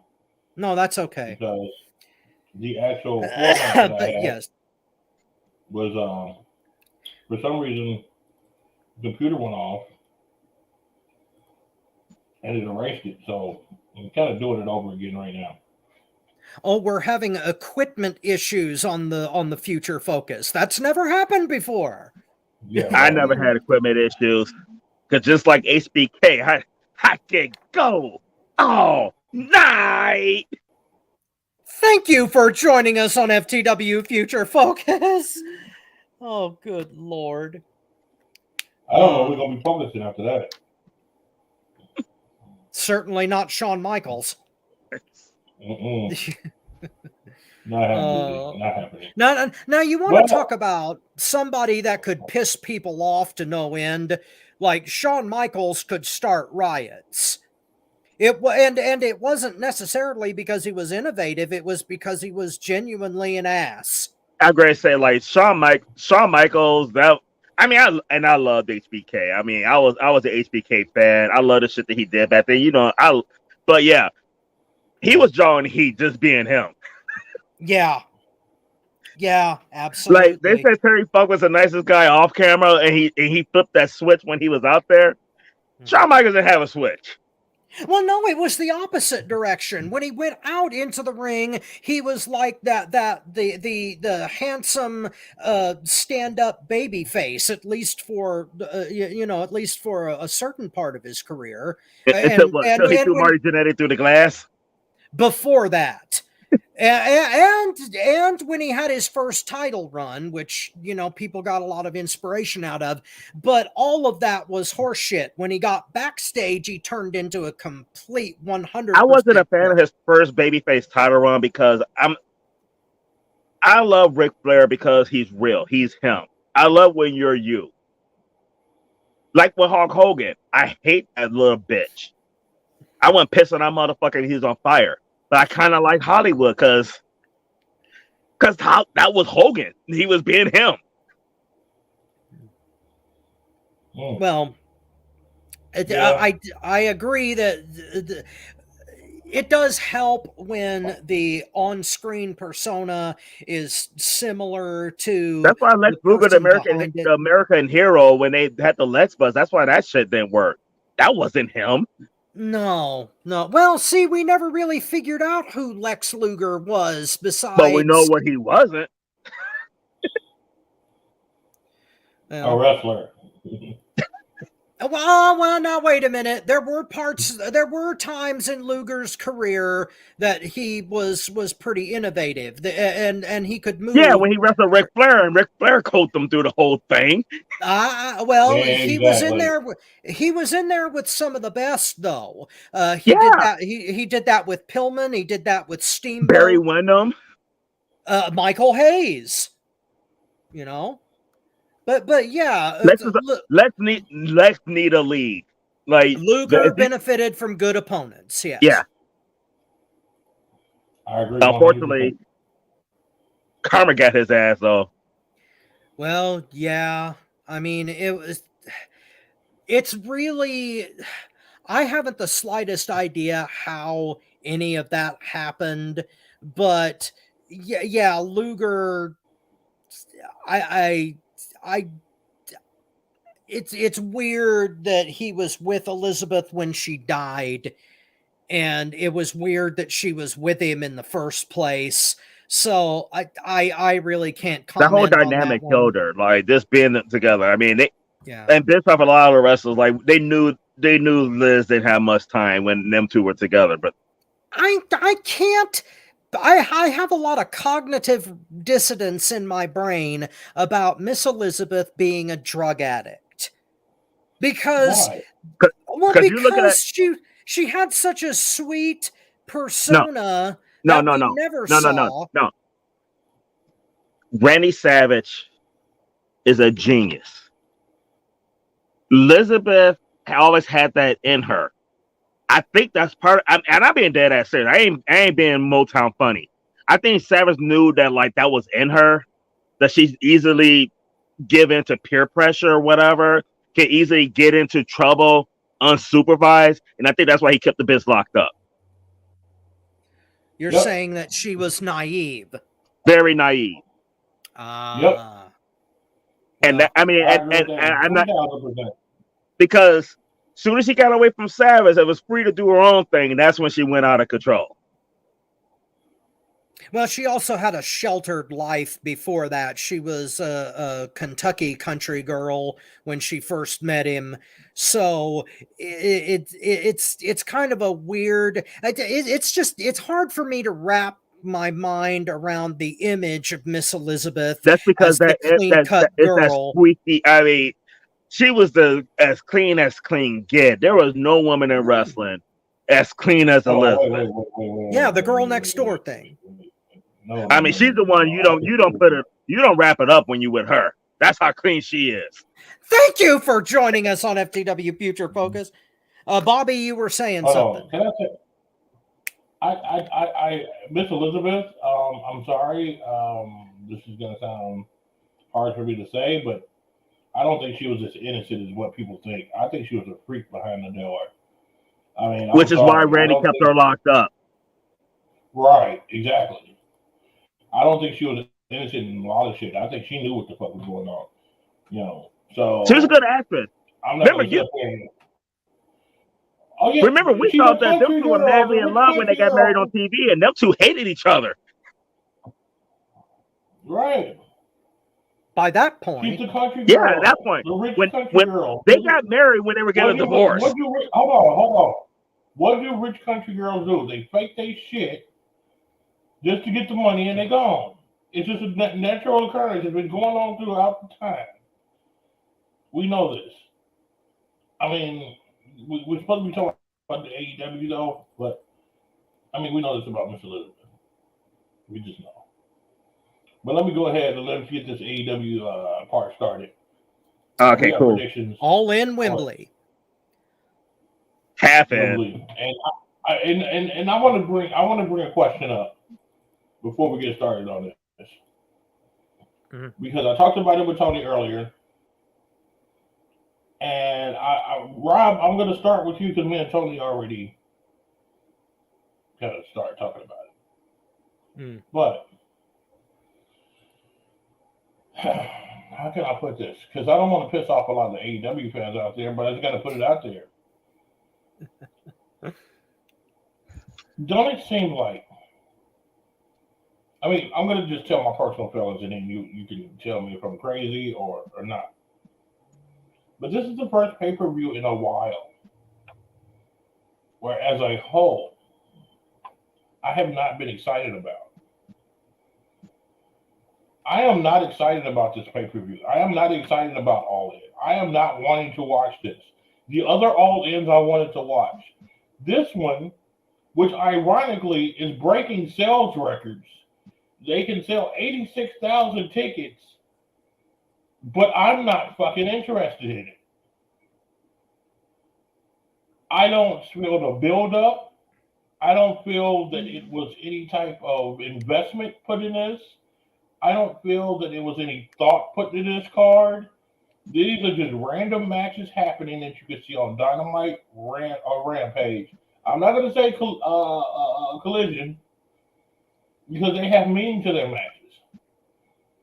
I don't understand the small stories that they told with a bald head dude and they're trying to act like Dominic Mysterio and Jericho.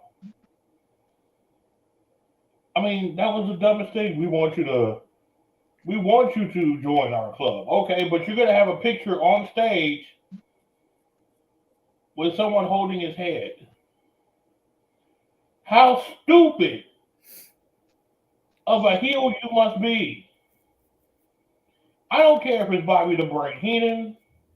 I don't give a damn if it's Jim Cornette.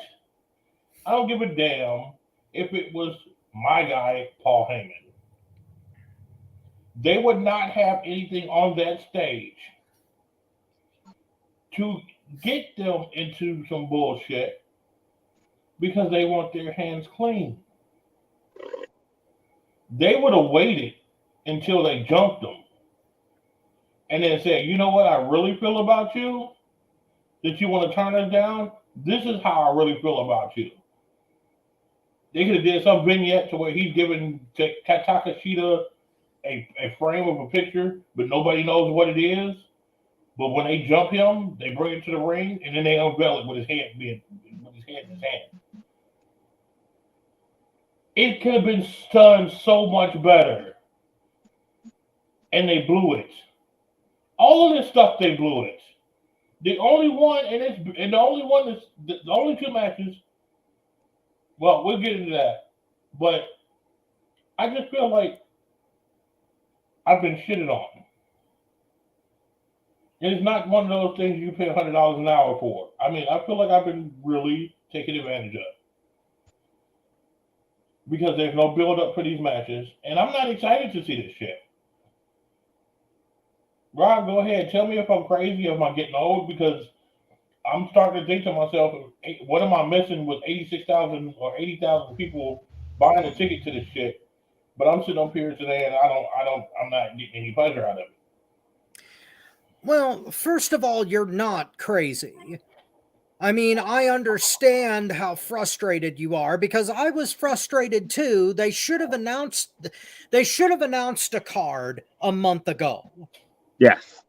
And A month before they started, yes. yeah, and the matches that they have for the show, although to my mind a lot of them look good. The matches look good on paper to me, so I'm looking forward to seeing this show. But you are right in that they didn't properly build anything as far as like storyline goes. And I was really looking forward to Omega Osprey 3. I really thought they were going to lead with that out of Forbidden Door because it was the logical conclusion. The rubber And- match. Yeah, exactly. I mean, they may be saving that for All Out, but my God, you're not going to have 86,000 people in Chicago.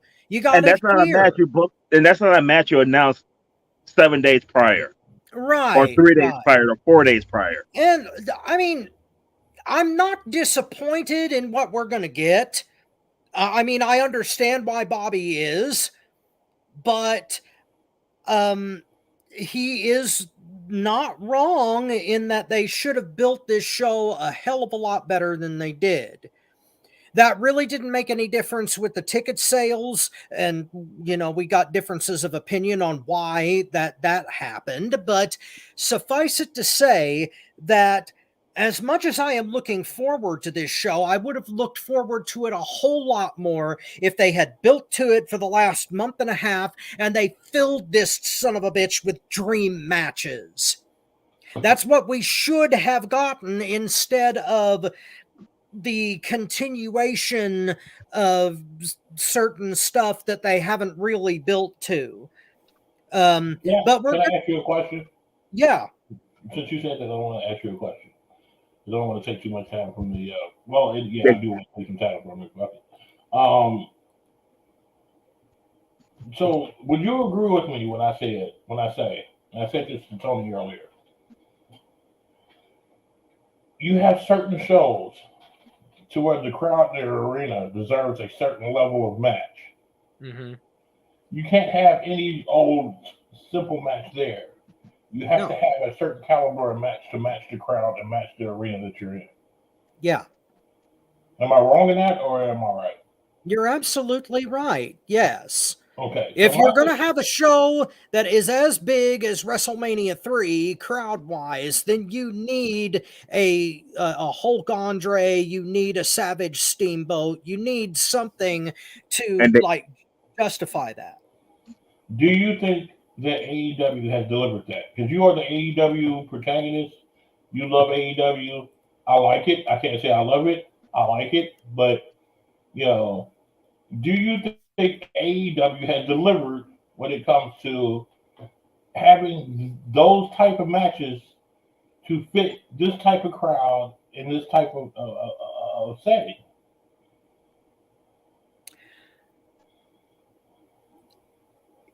I want to say yes, but I can't yet. Because there's 3 or 4 matches on this card that I feel that could rise to that level on paper. Whether they will or not is a complete mystery to me. He sounds just like Abby. Yeah, but you are right in that the build for this was very nonchalant, and and you're right, they should have filled this with matches worthy of the crowd. I think there's 3 or 4 matches that could be, but I can't say that yet. Okay, we're gonna go into this a little bit more after we go through with our picks. Okay. Right. So first off, in the 0 hour, the Ring of Honor World Tag Team titles on the line. MJF and Adam Cole taking on Aussie. Oi. Rob, who'd you pick? I'm gonna go with Aussie Open on this one. because it really makes no sense whatsoever to put the ROH tag titles on Cole and MJF, especially since they're fighting over the big title in the main event. It really doesn't make any sense. But this match, although without build, and that's going to be a theme here. It's going to be an awesome match, but something screwy is going to happen, and MJF is going to turn on Cole, or Cole's going to turn on MJF. Aussie Open. Tony. I think the opposite. Doesn't make sense to put on the titles on them. For the tag team titles, no. For added layer to their feud, yes. You're not getting a turn on the pre-show. You're not getting a turn on the pre-show. They're going to win the titles, and when the turn happens later on in the night, that's going to be that interesting dynamic to that turn, is the fact that they're going to be hating each other and the tag team champions at the same time. And I think it'll be that shocker for people that they win the tag team titles on the pre-show. I'm picking better than you, baby. Bobby, you're the tiebreaker. All right, check this out. I do believe shenanigans is going to happen, but I believe it is going to happen on the pre-show. I'm just going to break it down like this, and this is the way I see it. MJF and Adam Cole has been teasing of hitting each other for the longest. What's going to happen is they're going to get to a point to where they got a hot tag, something going on. They all going to bump. Look like they're going to do something, and both of them are going to turn on each other at the same time. And then what's going to happen is, what are you doing? What are you doing? I don't understand. I don't understand what you're doing. Blah, blah, blah, blah, blah, blah, blah, blah. Aussie, oi, is going to come up and knock them in their head, and they're going to win the match. And then they're going to argue until the main event. Aussie, oi. FTW title is on the line. Jack Perry taking on Hook. Let me go ahead and take first on this one. Fuck Jack Perry. Hook. Next. Is that the first I don't give a fuck of the night? No, he said Hook. That wasn't I give a fuck. He did say Hook. Okay, I thought he. Okay, no, when he said fuck Jack Perry. Hook. You're going with Hook. Okay. Yeah, Jack Perry ain't winning shit. Fuck him, man. He's fucking behind. He's swinging in on. I don't give a fuck about Jack. Jack Perry better not win this fucking match, and the whole place should riot. All 85,000 of them should whoop Jack Perry's ass, and the referee's ass, and Tony Khan's ass, and CM Punk's ass without going over there to stop for this shit. They should be whooping everybody's ass if Jack Perry walks out with that title. Wow. I guess I'm in the minority here because I actually picked Jack Perry for this. Kick Rob's ass too. Well, hey, people just might after that prediction. But no, I think Perry's going to win it because they really want to build him. The FTW title is something that he can have without like rocking the boat too much. And I think Hook is going to dominate him and beat the living crap out of him. But if there is a riot, then, it's going to be before the show anyway. So they'll be able to bring people back. So I'm going to go with Perry. Motown. I'm the tiebreaker, so you're not quite in the minority yet. And as the FTW expert, first of all, one thing I don't understand is how they have an FTW title on Sunday when a couple of hours he's supposed to be retiring the belt on Collision. Huh? On Collision, he's supposed to retire the belt. Yep. I didn't hear that. They're going to retire it. That's what they're saying. That's the advertisement for one of the things happening on Collision, which made this no sense. So I'm expecting something screwy to happen where it doesn't actually get. Actually, this match kind of spoiled it because it's not going to get retired on Collision. Something's going to happen.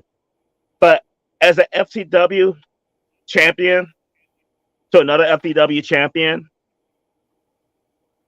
Hook is winning this belt back. I think Jack Perry is going to. I think it's going to be a good match. And I think Hook gonna make Jack Perry look good before he beats him. He has no respect for our title, and it belongs with Hook. Let me please put a note on this one. This is one of the matches that I'm worried about that's going to be shit.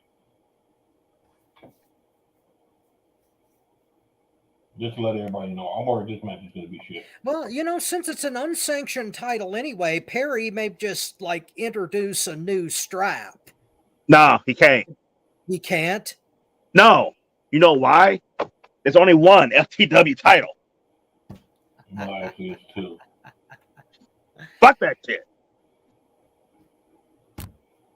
But, all right, next matchup. Okay, let me get my breath together for this one.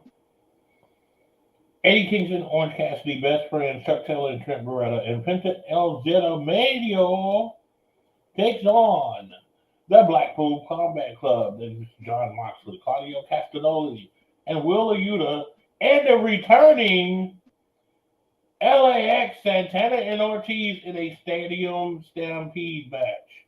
Let me go first on this one. Who gives a fuck?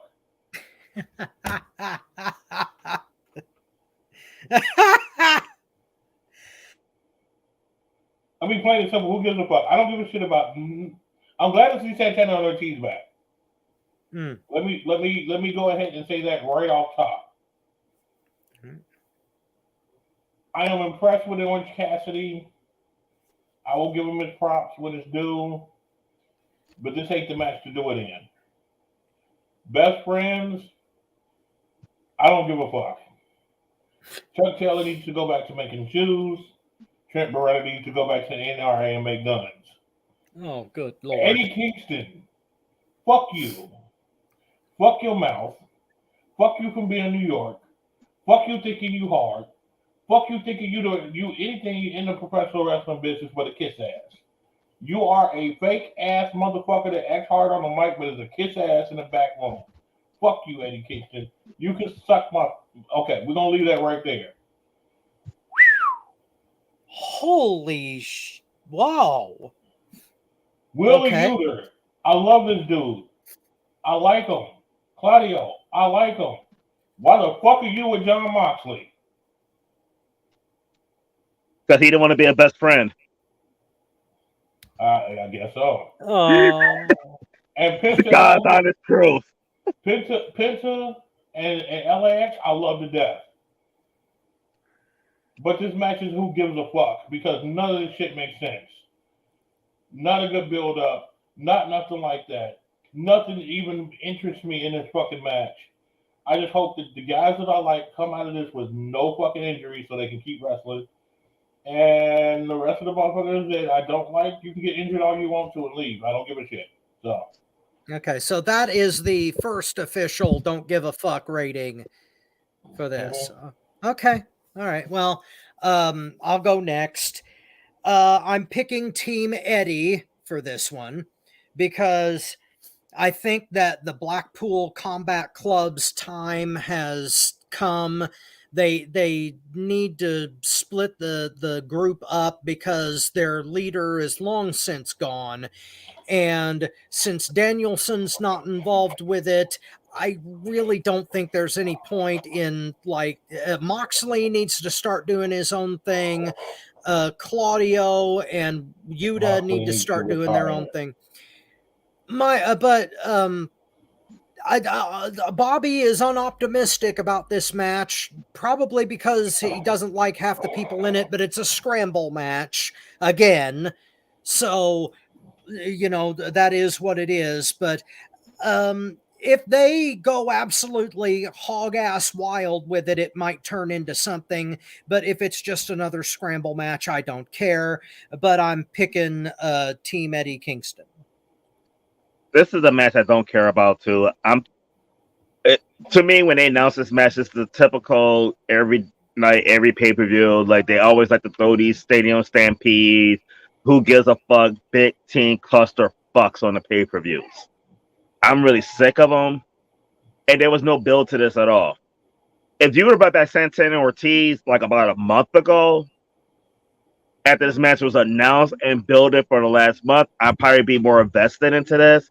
But as this a thrown together clusterfuck. But I'm picking the BCC and Santana Ortiz because with Santana Ortiz returning, I hope they're coming back winning. So that's the only reason I'm picking them. Okay. Next. Okay. Next matchup.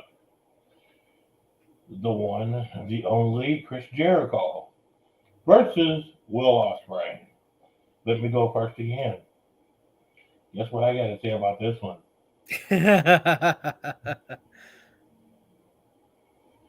Any guesses? Any guesses? Yes, I think I can. Please, Rob, elaborate.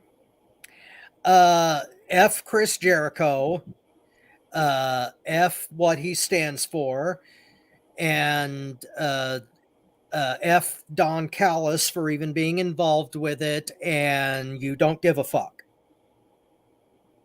You almost got it right. I don't give a fuck about this match either. But I will say, and this is what bothers me. Will Osprey should not be fighting Chris Jericho. Yes. Will Osprey should be fighting someone else. And I understand Daniel Bryan's hurt. Okay, good, whatever. But guess what? I'm sorry, you have CM Punk. That would have been a good match. It would have been an excellent match for the real world title. Yeah. Guess what? I would have liked to see Will Osprey versus Dax Harwood more than I want to see Chris Jericho versus Will Osprey. If Jericho wins this match, this is another match they should be riding on. Will Osprey should walk away with this with no problem whatsoever.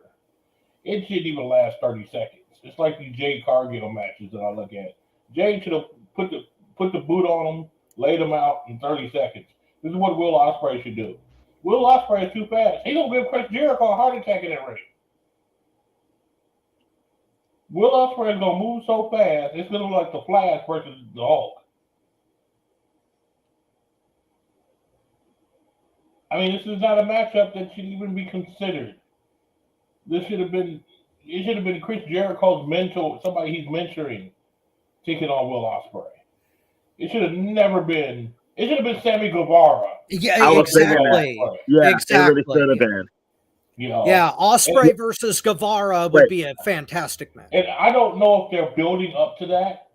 And he's going to Jericho first. I doubt it. Because you don't use All Out as a build up to something else. But let me say this. If they are doing that, I would not mind that happening. And I will take away my I don't give a fuck. But as far as it's standing right now, I just don't give a fuck. Tony, go next. All right, on this match, I didn't hate Chris Jericho's promo on Dynamite. I think he's doing the best he can do to make this match more important than it actually is. But fuck you, Tony Khan, for booking this shit. And the reason why I say fuck you, Tony Khan, for booking this shit, if you was going to have Will Osprey for 2 matches, one against Jericho and one against Kenny Omega, Jericho and Osprey should have wrestled at the last pay-per-view. And when you go all out, you go all out with Omega and Osprey. Osprey beat Okada. Osprey beat Omega. There is no way. No, I don't know if I will watch AEW anymore if Jericho wins this match. And I don't hate Jericho. I don't. I be singing Judas. But there is no way that old ass broken down man. I'm sorry, Ty, if you're watching. I know that's your boo. I know you got a lady boner from. Hey, I apologize. But there is no way in hell. Get over it, Ty. There is no way in hell this match should be competitive. Ty, there is no way in hell. I really don't give a fuck about this match. Jericho did his best to draw interest, and I give him some credit. I kind of want to watch it a little bit more because Osprey's gonna whoop his ass. But no, All Out. This is half out. This is really half out. This is not your biggest pay-per-view match. This should have been on Dynamite. But Osprey will have beaten Omega, Okada, and Jericho. 3 big names in wrestling in the last 2 months, once this is said and done. What's next for him? A healthy Danielson, in my opinion. I got Osprey here. Okay. I also have Osprey. I will hope so. I am not quite as unenthusiastic about this match as you two. I think that if Jericho plays it as underneath as possible and lets Osprey dominate him the way Bobby was talking about, then yeah, this could be a good match. And then like Jericho has some hope spots. You think he's going to steal one, but then Osprey spikes him and then that's it. As far as the build, you guys are right. It was all thrown together last minute, and it makes no sense that they should have done Guevara. They should have done Omega 3. They should have done something else besides this. But it is what it is, and Jericho can still go to a certain degree. So as long as they slow the match down to Jericho's level, and he sells the shit out of everything that Osprey does, it could be a decent match. But yeah, there is no way in hell that Jericho's going over here. I'm picking Osprey. I think I would be more enthusiastic for this match if they announced it, if it happened a month sooner. Yeah, if they had built it properly, yes. This is a match that needs built. And when you, in my opinion, with a guy like Jericho, I know Bobby hates him, but with a guy like Jericho, he's more about the build than the match. Yes. Jericho can hype up a match, overpromise and underdeliver. I think if they had a month, this would be more of an exciting match to watch. I'm just not happy with how they built this card. The last minute. Let me say this. I don't care how much they would have talked trash. Jericho's the master of it, and he still couldn't save this match because he can't perform to the level of Osprey. He is. If they slow this match down, it's going to take it all out of Will Osprey's wheelhouse. I'm sorry. I just think this match should never happen. It should never been put together. It should never been thought of. It should never been spoken about. It should never been written on paper. It should not even be on TV. It shouldn't be on Dynamite. It shouldn't even be on the defunct. What's that YouTube show that they had? On Dark. It shouldn't even been on there. It should never happen. Period. Because you do not like green eggs and ham. Well, it's not green eggs and ham. It's the fact that it's spoiled milk. No, I get what Rob was saying there. That was good, Rob. I will not go with Jericho. I will not go. That I know. I do not like Chris Jericho. I do not like him, stupid hoe. But it's not so much. Well, yeah, it is a stupid hoe. But anyway, that was the best rhyme I could get. It's not just because it's Chris Jericho. It's because the matchup doesn't make sense. Will Osprey, athletic as hell, springy, biggie. If you get to be in a match and convince me that okay, guess what? String fingers or whatever his name, Tiddly fingers or whatever his name is, Omega, and you can bring the best out of fucking Omega and get me to say, okay, Omega ain't that bad. You gotta have some shit. And you gonna lower yourself to Chris Jericho? What the fuck, dude? No, hell no. This fuck is that. I don't hate Jericho, and I don't look at it like he's lowering himself to Jericho, but I look at it like he has to slow down too much. Yeah. This is you got a Ferrari going at the speed of a fucking Chrysler 200. Well, if they turn it into a demolition derby, it could work. I mean, I understand what you're saying about Jericho, Bobby, but I think that he's enough of a ring general that he can make Osprey do the kind of match that he wants, and it might still look decent. It's just they screwed up the build. I don't see it happening. Oh, they completely fucked up the build. Yeah. What's the next match? Because it's like 6 o'clock, 5 o'clock. No, I don't know what time. It's 7, so let's go. Yeah. The coffin match: Darby Allin and Sting taking on Swerve Strickland and Christian Cage. Tony. I don't care much for this match. Even with Christian Cage promo, I really don't care much for this match. Not enough build on it. But I am picking Darby Allin and Sting for one reason and one reason only. Sting don't lose. True. You'd be fucking crazy to bet against Sting.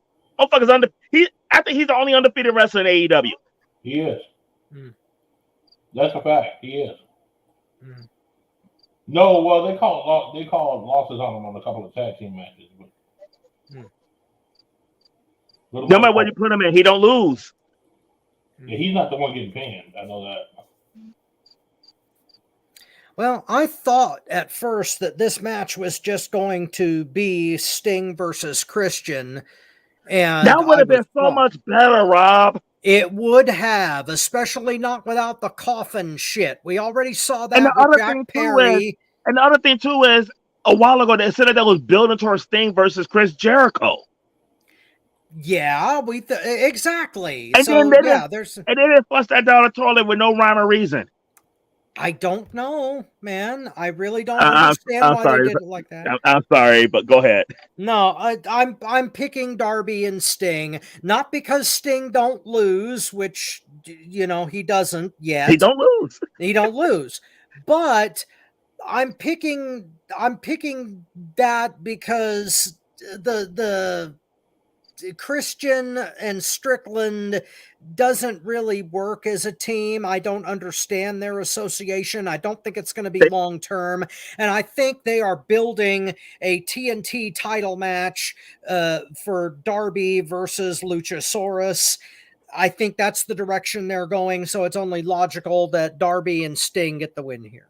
All out. And Luchasaurus not on the card. He's the damn champion. They're going half in. Thank you for joining us on FTW Future Focus. Wow. It's just a tip. Twirlo. It was the We're already up to 10. The only thing that made me say Darby and Sting was just because of what he said. It's because of the match for the TNT title. So, yeah, it makes sense that Sting and them will win. Other than that, I had Strickland win. But, I got to go with it. That's our first clean sweep. Yeah, it is. Next matchup. Oh, God.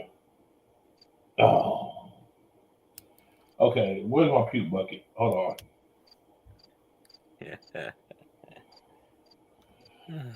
Okay. Hey, look. Oh. Hey, ooh. Oh. Hey, I'm the one that's sick today. Yeah, but this name is making me sick. Hangman Adam Page. And Kenny Omega and Kota Ibushi. I guess the Golden Lovers is what they used to be called. Yeah, Hangman and the Golden Lovers. With the Golden Elite for this. Yeah, otherwise known as the Golden Elite. Takes on Bullet Club Gold, Juice Robinson, Jay White, and Konosuke Takeshita. Yes. Can I tell you what I want to happen? Or what's really No. We can't have them getting butt fucked on TV. I don't want Thank you for joining us on FTW Future Focus. Oh my God, you're sick. No. Whoa. You were going there? No. You were going I don't think any of us wanted to go there. Yeah, y'all want to go on Iron Sheik and Hulk Hogan with Kenny Omega being Hogan? No. No one wants to pay $60 to see that. Unless they're in, like, Bangkok. No. Okay. Don't judge me. I'd rather see that than some of these matches. Oh. I'll say this. I love Juice Robinson. That dude's off the charts. I hope Bullet Club Gold wins this. But you know, it's Kenny Omega's group. So I'm torn because I want Bullet Club Gold to win, but they're gonna try to make Hangman Page look like he got some balls, which he doesn't, and they're gonna win. So yeah, I'm gonna pick Page, Omega, and Ibushi. I'm not gonna like it. I honestly don't give a fuck about this match, but I can't have too many of them, so I'm gonna go with Page, Omega, and Ibushi. God, it makes my stomach hurt. Go ahead, whoever's next. 'Cause I'm actually picking Bullet Club Gold here. what? Yes. Oh, Yes, thank you. I'm picking Bullet Club Gold because it makes sense from a storyline perspective. And believe it or not, this match has a lot of history behind it. It's just all that history is in New Japan, and it hasn't all been spelled out for us on Dynamite or Collision. But Bullet Club, all of these guys were involved with Bullet Club in some way or another. And this is like old generation Bullet Club versus new generation Bullet Club. And I think the only way, so the only way to continue it is for Wyatt, Robinson, and their partner, I can't remember his name offhand. What's that? Takashita. Yes, him. If they get the win, then they can actually build something toward the future for this, and it would make up for some really interesting matches, specifically Wyatt versus Omega. I would love to see that shit. But yeah, I'm picking Bullet Club Gold because it makes sense in the context of the Bullet Club saga. Okay. It makes sense for the Bullet Club saga in New Japan Pro Wrestling. But this is in AEW. New Japan's not booking this, Rob. Tony Khan is booking this. Tony Khan is not friends with the Golden Elite. I didn't say it made sense to Tony Khan. It just makes sense to me. If I were booking AEW, that's what I would do. If you were booking AEW, I might be looking forward to all in. But unfortunately, Tony Khan's booking it, so it's half in. Oh. I give no fuck about this match because it feels thrown together. And it sucks because with the history that these guys had, they had a gold mine with this match if they would announce this 2 months earlier. They had a gold mine with this match, building this up to make me interested in seeing it. These guys have history together. And this match could end up being good because of the history they have together, but I really give no fucks about it. Because it feels like they just threw this together last minute. But I'm picking the Golden Lovers. Okay. And I think if you might see a golden shower in this match. Thank you for joining us on FTW Future Focus, the Donald Trump in Russia edition. Oh, hell no. I want to think about that. Trump in Russia edition. I mean, you got the Golden League. How could it not end with a golden shower? Hey, because we're decent people. Was it before or after the Whoa. Who's decent in this match on Golden League?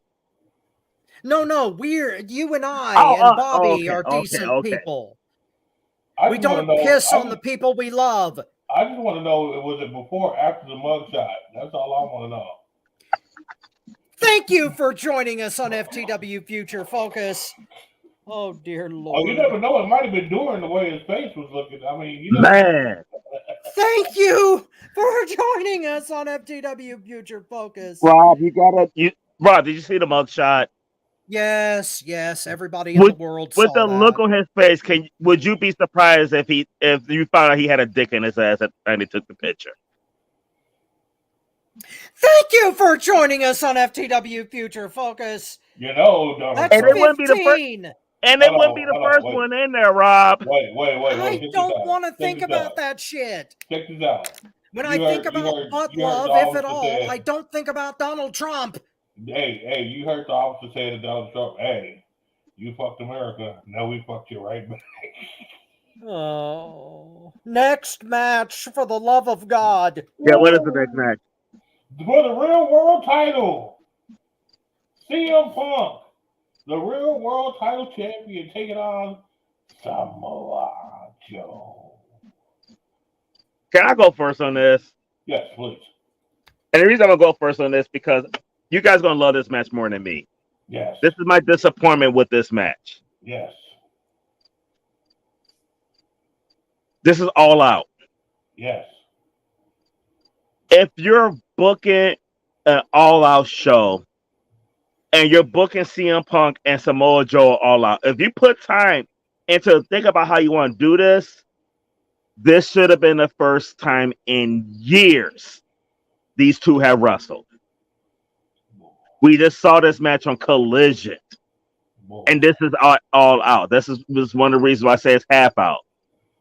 Boy. Them two have so much history, and them two could have been building this up to steal the show. I'm disappointed with the last minute shit with this, and I'm disappointed that they had them wrestle on free TV before your biggest pay-per-view in your company history. Boy. But with that said, I'm still expecting a good match. It's Samoa Joe and CM Punk. It's going to be a good match. I'm disappointed with the booking of this, but having them wrestle prior to that, so this doesn't feel as special as it would have if they didn't wrestle about a month or so back on Collision. Boy. Joe's going to kill CM Punk, What? but CM Punk's going to win the match. Oh. I am looking forward to this shit, though. I am looking forward to it. But just for this pay-per-view, though, I really wish they didn't book them to wrestle prior to this. It would have been nice that they could have booked this earlier and build this as the first time they're wrestling in years at All In. Then it would have felt like they're going all in. But I got Punk all day on this. Well, this will not be unanimous. I'm taking Joe. Really? Mainly because like with the Bullet Club stuff, it continues the storyline here. If Joe beats Punk for the title that he X'd out, then he can taunt him with it, and he'll have 2 belts and 2 promotions, and Joe will be riding high, and it'll be that much more for Punk to take him out. And it's not like Joe never had an X title before. That's true. That's kind of the ironic part. Yeah, it is. But see, I have no problem with Joe versus Punk not being first for this show, that they've had it before, because that was part of the tournament. That was part of the Owen Hart thing. That was more about Owen Hart than it was about them. The fact that that match was pretty damn good, to me, indicates that now that the stakes are higher, this one's going to be even better. They're going to turn it up a notch. And I think we're going to see shit out of Samoa Joe that we haven't seen in years, because he's comfortable with Punk. He knows how to work with Punk, and I think it's going to be a pretty good match. But for storyline purposes, I think Joe is going to take it. It's not that I have a problem with they wrestle before in the wrestling at a pay-per-view. I just wish for build-up that at an All Out, this would have been their first meeting in years. I think that would have added to this. You're right. The build again was insufficient. This is their WrestleMania 3. Yeah. And this is technically their Hogan Andre. So, and mine real quick is Punk. This is more the Hogan Andre than anything else on this card. Yeah. Mine right real quick is Punk. He's gonna walk out with the title. Joe's gonna be mad, and he's gonna keep attacking him, but Punk's gonna walk out with the title. All right.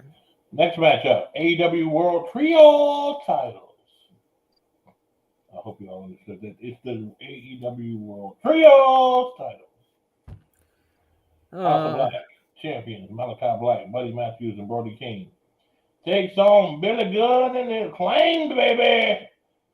I'll go first to this one. I want the Acclaimed to Billy Gunn to win.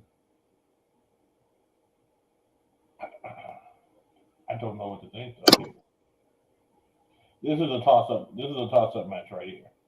Any one of these could win, and it could come out the right way. I'm just going to take the Acclaimed to Billy Gunn just because I want him to win, but honestly, I think this is a toss-up. Anybody could win this, and anybody can walk over the title. Rob, go ahead.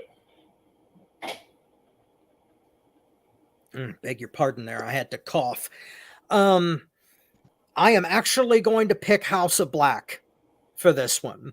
Not only because they've been dominant with these trios titles, and frankly, they've meant more than they ever have around the waist of the House of Black.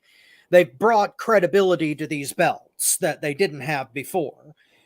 Not only that, but I think that Billy Gunn is going to turn on the Acclaimed and go with the House of Black, and he's going to go all goth punk on them. I think he's going to turn on the Acclaimed, and I think that the whole dynamic of him being their mentor is about to end. Because they're over pretty damn well on their own now, and they've already teased like Gunn retiring. So I think they're going to take the next step and put Billy with the House of Black, and like bring out a darker side of him so he can transform into something else.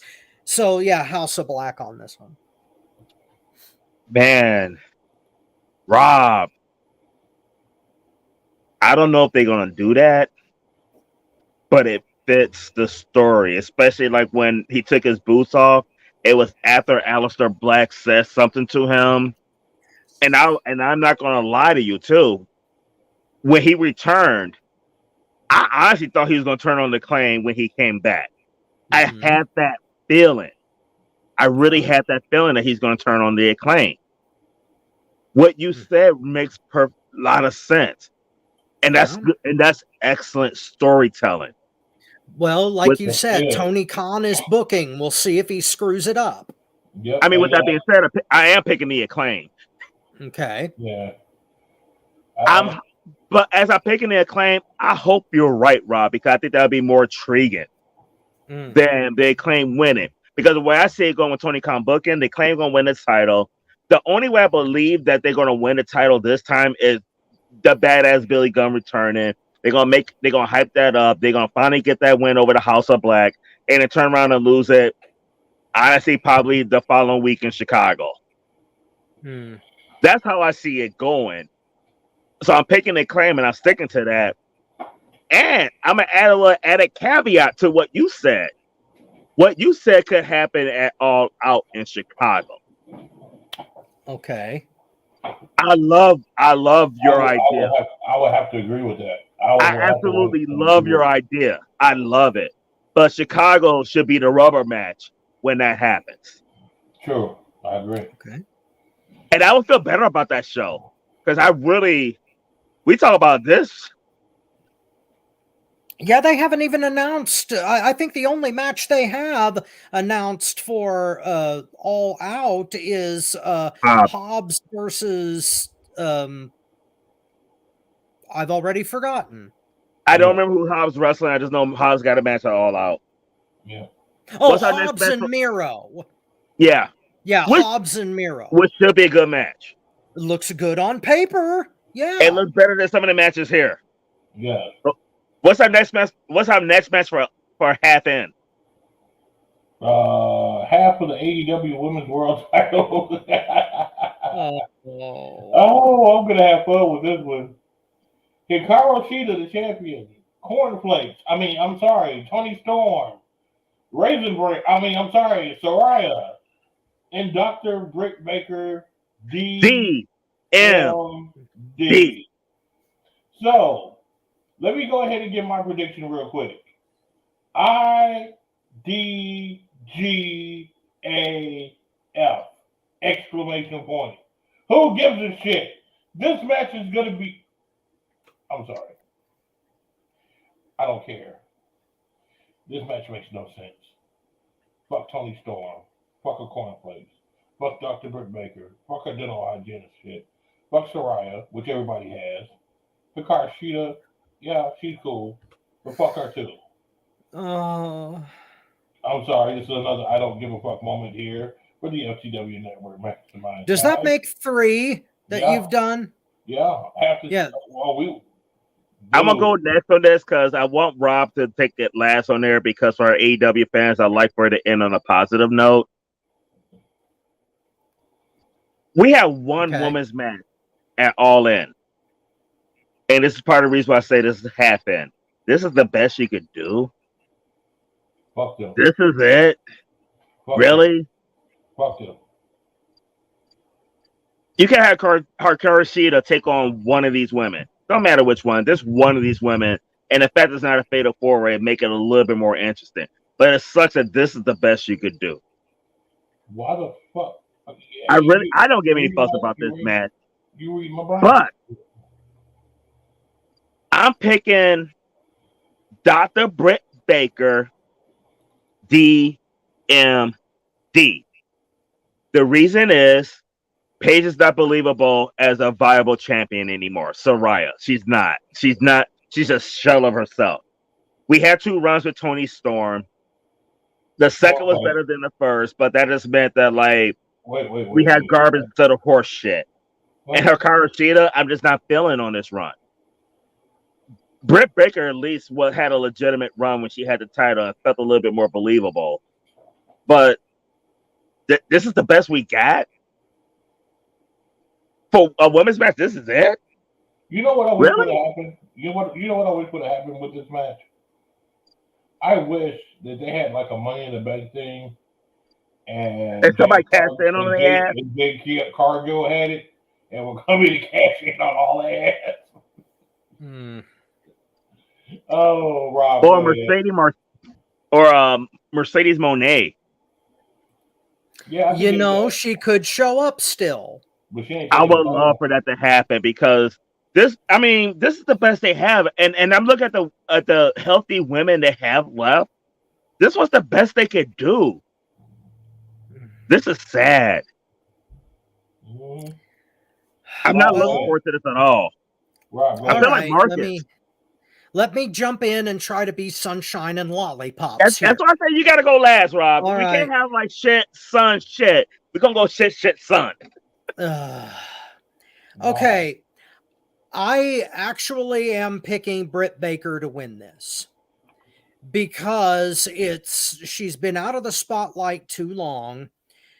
She's the leader of the division, and it would right now she would be the most viable champion.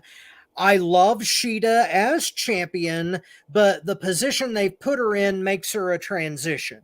So it would be better to take the belt off of her so that she can chase it. That being said, I don't understand why they had to have 2 Outcast members in this match. Yeah. And if they were going to have 2 members of Outcast, why it couldn't be Ruby instead of Saraya? Yes. Saraya is injured. She's got a bad neck. We know this. She's not going to be able to go to the level I would have been more excited Ruby for this match if Ruby was in it, to be honest with you.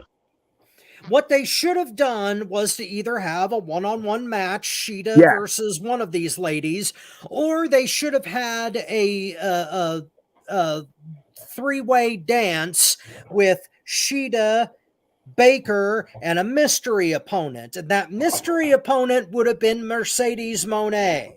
Oh, that would have been phenomenal. Hold on, guys. I got somebody that actually would be bigger than that. Yeah. And actually just came off of a contract with somebody else and is available. Tony, get ready to smile. AJ Lee. Oh, yeah. Well, see, I don't know whether her neck is up to snuff either. So she's kind of in the same position Saraya is. She's been working out and doing wrestling shit. So okay, well, that's possible. She's not far off. There's 2 reasons I love that idea, and one is obvious because AJ Lee, she just kept her name. She's really AJ Allen. Yeah. But number two, I've been with Bobby when he was doing the radio like many, many years ago when I was still living in Chicago. To hear him give AJ her flowers is just a blessing to me. This ain't the Bobby I met years ago. Well, I'm impressed with how you've grown, sir. irregardless, I'm picking Britt Baker to win this because she's the logical standalone choice to be the champion. But can I say something real quick? The reason why I say Sure. AJ Lee is because AJ Lee could literally walk into whoever wins, walk up to them and say, "I'm next for that belt." Guess where it's going to be? In Chicago. Yes. And this is the 10-year anniversary of her pipe bomb, I know. which she went in on Total Divas. I know. But this is also the funny thing, though. I mean, if you really think about it, how would it be if the husband sold out the Chicago Center and shit, and then the wife comes back of the husband that sold it out and sells it out herself too? Telling you, I would not be surprised if I would be disappointed if it wasn't AJ Lee, unless it was Mercedes Moné. Well, And it would be. And I'll be honest with you though, I'm more hungry for AJ Lee to return after the episode of Hills, episode 4, season 2. I need to catch up on that show. I loved it, and that was a great show. Punk and AJ was on that. It was phenomenal. I love that. I need to get on the high seas. I love that series though. Wrestling fans, check it out. Okay. What's our next match, Bobby? Next matchup, the AEW World Tag Team titles. FTR, Dax Harwood for World Heavyweight Champion. I will always say that. And Cash Wheeler taking on, Mm-hmm. The Bucks of Youth. No. The Bucks of Youth. No. You didn't see that when Hardy did that, right? Well, actually, it would now be the Bucks of Middle Age, but that's now it is though. Right yeah, now. but I love when Matt Hardy did that shit. That was funny. Yeah. I would say the Bucks of Ass. Yeah. Rob, go first. Okay. Up until Cash Wheeler had some kind of issue with the law, I would have said FTR would take this. Because of the Bucks have been really played back as of late, and they've been doing a lot of jobs. But since they're, they need to make sure that the titles stay in stable hands. So unfortunately, I got to go with the Bucks because they're going to take the titles off FTR because of Wheeler's issues. So unfortunately, as good of a match as I think this is going to be, I think it's going to be dynamic. But yeah, the Bucks are probably going to walk away with this. Tony. This got the potential. When I look at this card, this got the potential to be the match of the night with these two teams going at each other. They got good chemistry together. This is the rubber match with them. I do think that FTR would have won this if it wasn't for the legal issues. And I don't think it's anything other than the legal issue. I don't think it's backstage politics. I don't think it's all that other stuff. It's the legal issues. We've seen it happen time and time again in wrestling. You get it unless you're Jimmy Uso and your cousin's Roman Reigns. Outside of that, legal issue costs you your belts, and it's going to happen again. And it sucks that this happened when it did, because I really think that FTR was going to win this. A phenomenal match, though, but I got to go with the Bucks right now because of the legal issues. Yeah. Bobby, have fun. Okay. I don't give a shit if they were squeaky clean, walking through the forest, tiptoeing through the tulips, and smelling the flowers. FTR was not going to win this match. Young Bucks, I really think they were. I think they were. I don't think they were. I think that was bullshit and it's for the same reason you think that FTR was going to win it. It's the same reasons that I think they're going to lose it. I'm sorry. They're not going to go on a losing streak like this and then try to pull out a surprise win at the end. They're going to do that. They're not going to sit up there and win all the time because it makes it too obvious. They're going to win on the matches that's important. And they're losing on purpose so nobody can go back and say, oh, well, guess what? They lost all these other matches before they beat FTR. It was a setup. I'm sorry. They're not fooling nobody. Young Bucks is going to win this. They were already had it planned that they was going to win this. They're doing the losses to set up so when they do win, they think nobody can say anything. This is bullshit.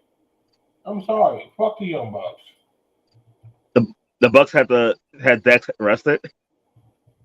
No, I'm not saying that he had him arrested. I'm saying even if he wasn't arrested, it was the Young Bucks was going to win. This was already in the plan. But you also thought that Cody Rhodes was going to be Roman Reigns at WrestleMania, so. Yeah, well, everybody thought that. Yeah. No, everybody did not think that. Okay, everybody in the world but you thought that Cody was going over. But this is too You obvious. are a genius, Motown. And it cost Chris $40. Just get this. It was a setup. This is a setup. They're trying to soften the fans for when they do win. It's a miraculous win out of nowhere. They just triumphed over their losing streak. Nepotism. It's sicketism. That's what it is. Fuck them. Fuck their fucking names. Fuck their nicknames. Fuck their super kicks. Fuck Brandon Cutler or whatever the fuck his name is recording this shit. Fuck all of them. Can we cut this fuck short because we got 30 minutes before collision start? I know, and I'm still going on because I got 25 minutes. I can still say fuck on the Young Bucks. No, I'm about to drop off soon. Cause I gotta take all this shit in the house before this shit starts. Oh hell! No, I'm just playing. Main event. We got the AEW World Titles, the final and main event. Tony, go first. Adam Cole and MJF. I am picking Adam Cole, baby, to lose this match. There is no. I love Adam Cole. I'm a huge fan. I've been a huge fan of his since NXT. Actually, prior to that, I love his work in ROH. Phenomenal talent. He's not on MJF's level as far as that guy. He's not that guy right now. About 3, 4, 5 months ago, when he came back and he was red hot, that would have been a good time to put the title on him. Right now, that hotness he's lukewarm right now. He ain't red hot like he was when he came back. He's about lukewarm right now. Lukewarm is not taking the title from MJF. MJF is going to win. And my hope, and I'm reaching on this, Rob. I am reaching on this. My hope is a title unification match in Chicago. Well, they could be building to that, and it's entirely possible. I had a lot of trouble with this match, mainly because I have been the biggest advocate for MJF's reign of terror since it started. But real quick before you finish, my biggest problem with this match is this is the match of this is your main event for your biggest pay-per-view of the year. This don't feel like that. It could feel like that. It don't. Well, it doesn't because of the build again. They didn't, and the buddy bullshit between MJF and Cole, I never bought, and I think that they've been waiting to screw each other over this whole time. Irregardless, I am going to go out on a huge limb here, and I'm going to give this to Cole. They want to make they want to make a big splash at this event and ending the reign of terror abruptly and maybe picking up the rematch for MJF to cheat his ass off and get the belt back at All Out. Maybe what they're going to do. Yeah, they're going to. You know what sucks, Rob? Yeah. That makes more sense than what I'm hoping for. Well, but see, the problem, as you pointed out, is Adam Cole. Is he big enough? Does he have enough following to beat MJF? this has the potential to be the match of the night, as the main event should. And if MJF and Cole kick this up another notch, then I definitely believe Cole winning. So I'm gonna say Adam Cole, baby, champion. I hope you're right, Rob. Bobby, last call. We know what Bobby's thinking. He actually should have went first. Actually, I don't have a clue. This is the problem. Mm-hmm. You got too many factors here. You got a MJF that should take it back to CM Punk and do the Real World Championship unification match. Okay, you got that. Mm-hmm. But you do have Adam Cole that's coming in that could do a number of things against MJF, to where MJF could develop back into the ass that he was, and then face CM Punk. Remember, we're at a point where MJF is nice right now. MJF is trying to do a character development to, let's say, give him an uplift on his standing in the wrestling business. But as you see, if he gets cheated out of it, he's going to be mad as hell. He's going to do some crazy shit. He's going to turn on people. He's going to blacken everybody left and right. And he's going to come for his belt with a very vicious and malicious intent, which I would hate to see who's in his path to do that. But the problem is, Tony Khan doesn't have the ranking sense. Tony Khan doesn't have that ambition and that wherewithal to go ahead and rank something like that. So I'm just going to say MJF is going to take it. He's going to go ahead and walk off with the belt, and they're going to do like you said, Tony. They're either going to wait till next week, or it's going to be planned for a bigger show down the road, and they're going to do the promos and stuff again. Which I think Tony Khan is not going to miss that. They're not going to be that stupid and just rushing in a week. So, I got MJF, but MJF and Punk is going to be down the road a little bit.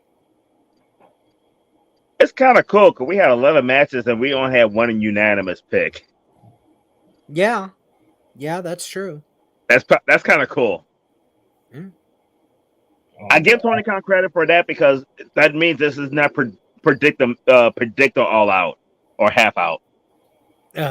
Sure as hell ain't. No. But we didn't know the card until the very last minute. So it took away from it because, I mean, you guys touched on it, though. They sold 70,000 tickets before a match was announced. They didn't. Yeah. They sold a lot of tickets. They're up to 86,000. Nope, I don't think anybody bought a ticket because of what they announced. I really don't. I think that they bought tickets for to see some wrestlers, but these matches didn't put any asses in those seats. Oh, hell didn't. Well, we've already covered why I think the asses are in the seats, and you elaborated on your opinion. So they're in London. Well, I still think it's a protest. I mean, I still think people are really pissed off about the Endeavor thing and that Vince came back, and it coincides with when the announcement for the event happened and the tickets went on sale. So I just wish Tony Khan did more, though. Like, he should have put a lot more effort into this, to the build for it, though. I really think this could have been a hell of a lot bigger if they started building this stuff 2 months ago. Yes, absolutely. Like, as much as we want to criticize Vince McMahon and how senile he is, he's fucking senile. WrestleMania is 4 months of booking. WrestleMania starts booking Royal Rumble January. Yep. Mm-hmm. All right, guys, we are at that moment, so we must bid you adieu. Mm. We had 2 people missing and went this long. And we need to, don't forget tonight, Collision is on tonight to see what's going on. Maybe we get some more matches announced for All Out. Also next week, All In, London. Remember, it's 1 o'clock in the afternoon, so if you're playing sports or something, you better have a portable TV to go check that out. So we going Saturday next week since All In is afternoon next week? I got to see what's up with the schedule. I haven't got the schedule yet because old girl went to Las Vegas. So Okay. We got to see what the schedule is. Also, I just want to know something, guys. Would you rather if we had to record it and you catch it later, would you mind that? I want to hear some stuff. Info at ftwnetwork.net. Let me know by email what you think. Also, check out the FTW Network on the ftwnetwork.net. I got an article in there I wrote about two people that's special that started the FTW movement. That's in the blog page, so go ahead and check that out. That's going to be something new. Also, hopefully next week I will have a final word on something that we're working on. Dude had to do a couple of business moves and had to go to a couple of major promotions, but we're going to be talking this Tuesday and Wednesday, finalizing everything, and we'll bring that straight to you guys here at the FTW Future Focus. We are here at the FTW Future Focus and the FTW Network are working hard, so hopefully this will be something you guys enjoy. On behalf of your not so humble correspondent Robert Black, Tony Motown Allen, I am your host, the Mastermind Bob Rogers, and ladies, gentlemen, midgets and midgets, please understand we miss Ray Wyatt. Love the ones that you're with. Love the ones you ain't with. And slap the ones you hate. No, just kidding. But everybody stay together. Because you don't know when somebody's going to be gone, man. This is deep. This is real deep that's going on. But on behalf of everybody here at the FTW Studios, we will definitely see you in the future. Yeah. Hit it. Oh, how you feel, brother? Feeling good. You feel good? Feeling good. It's groovy. There's so much bone, brother. How you feel, man? I feel all right. I call your name. I don't want no people to know you're in here. How you feel, fella? That jam. Sure getting down. Look at him. Ha. We're gonna have a funky good time. We're gonna have a funky good time.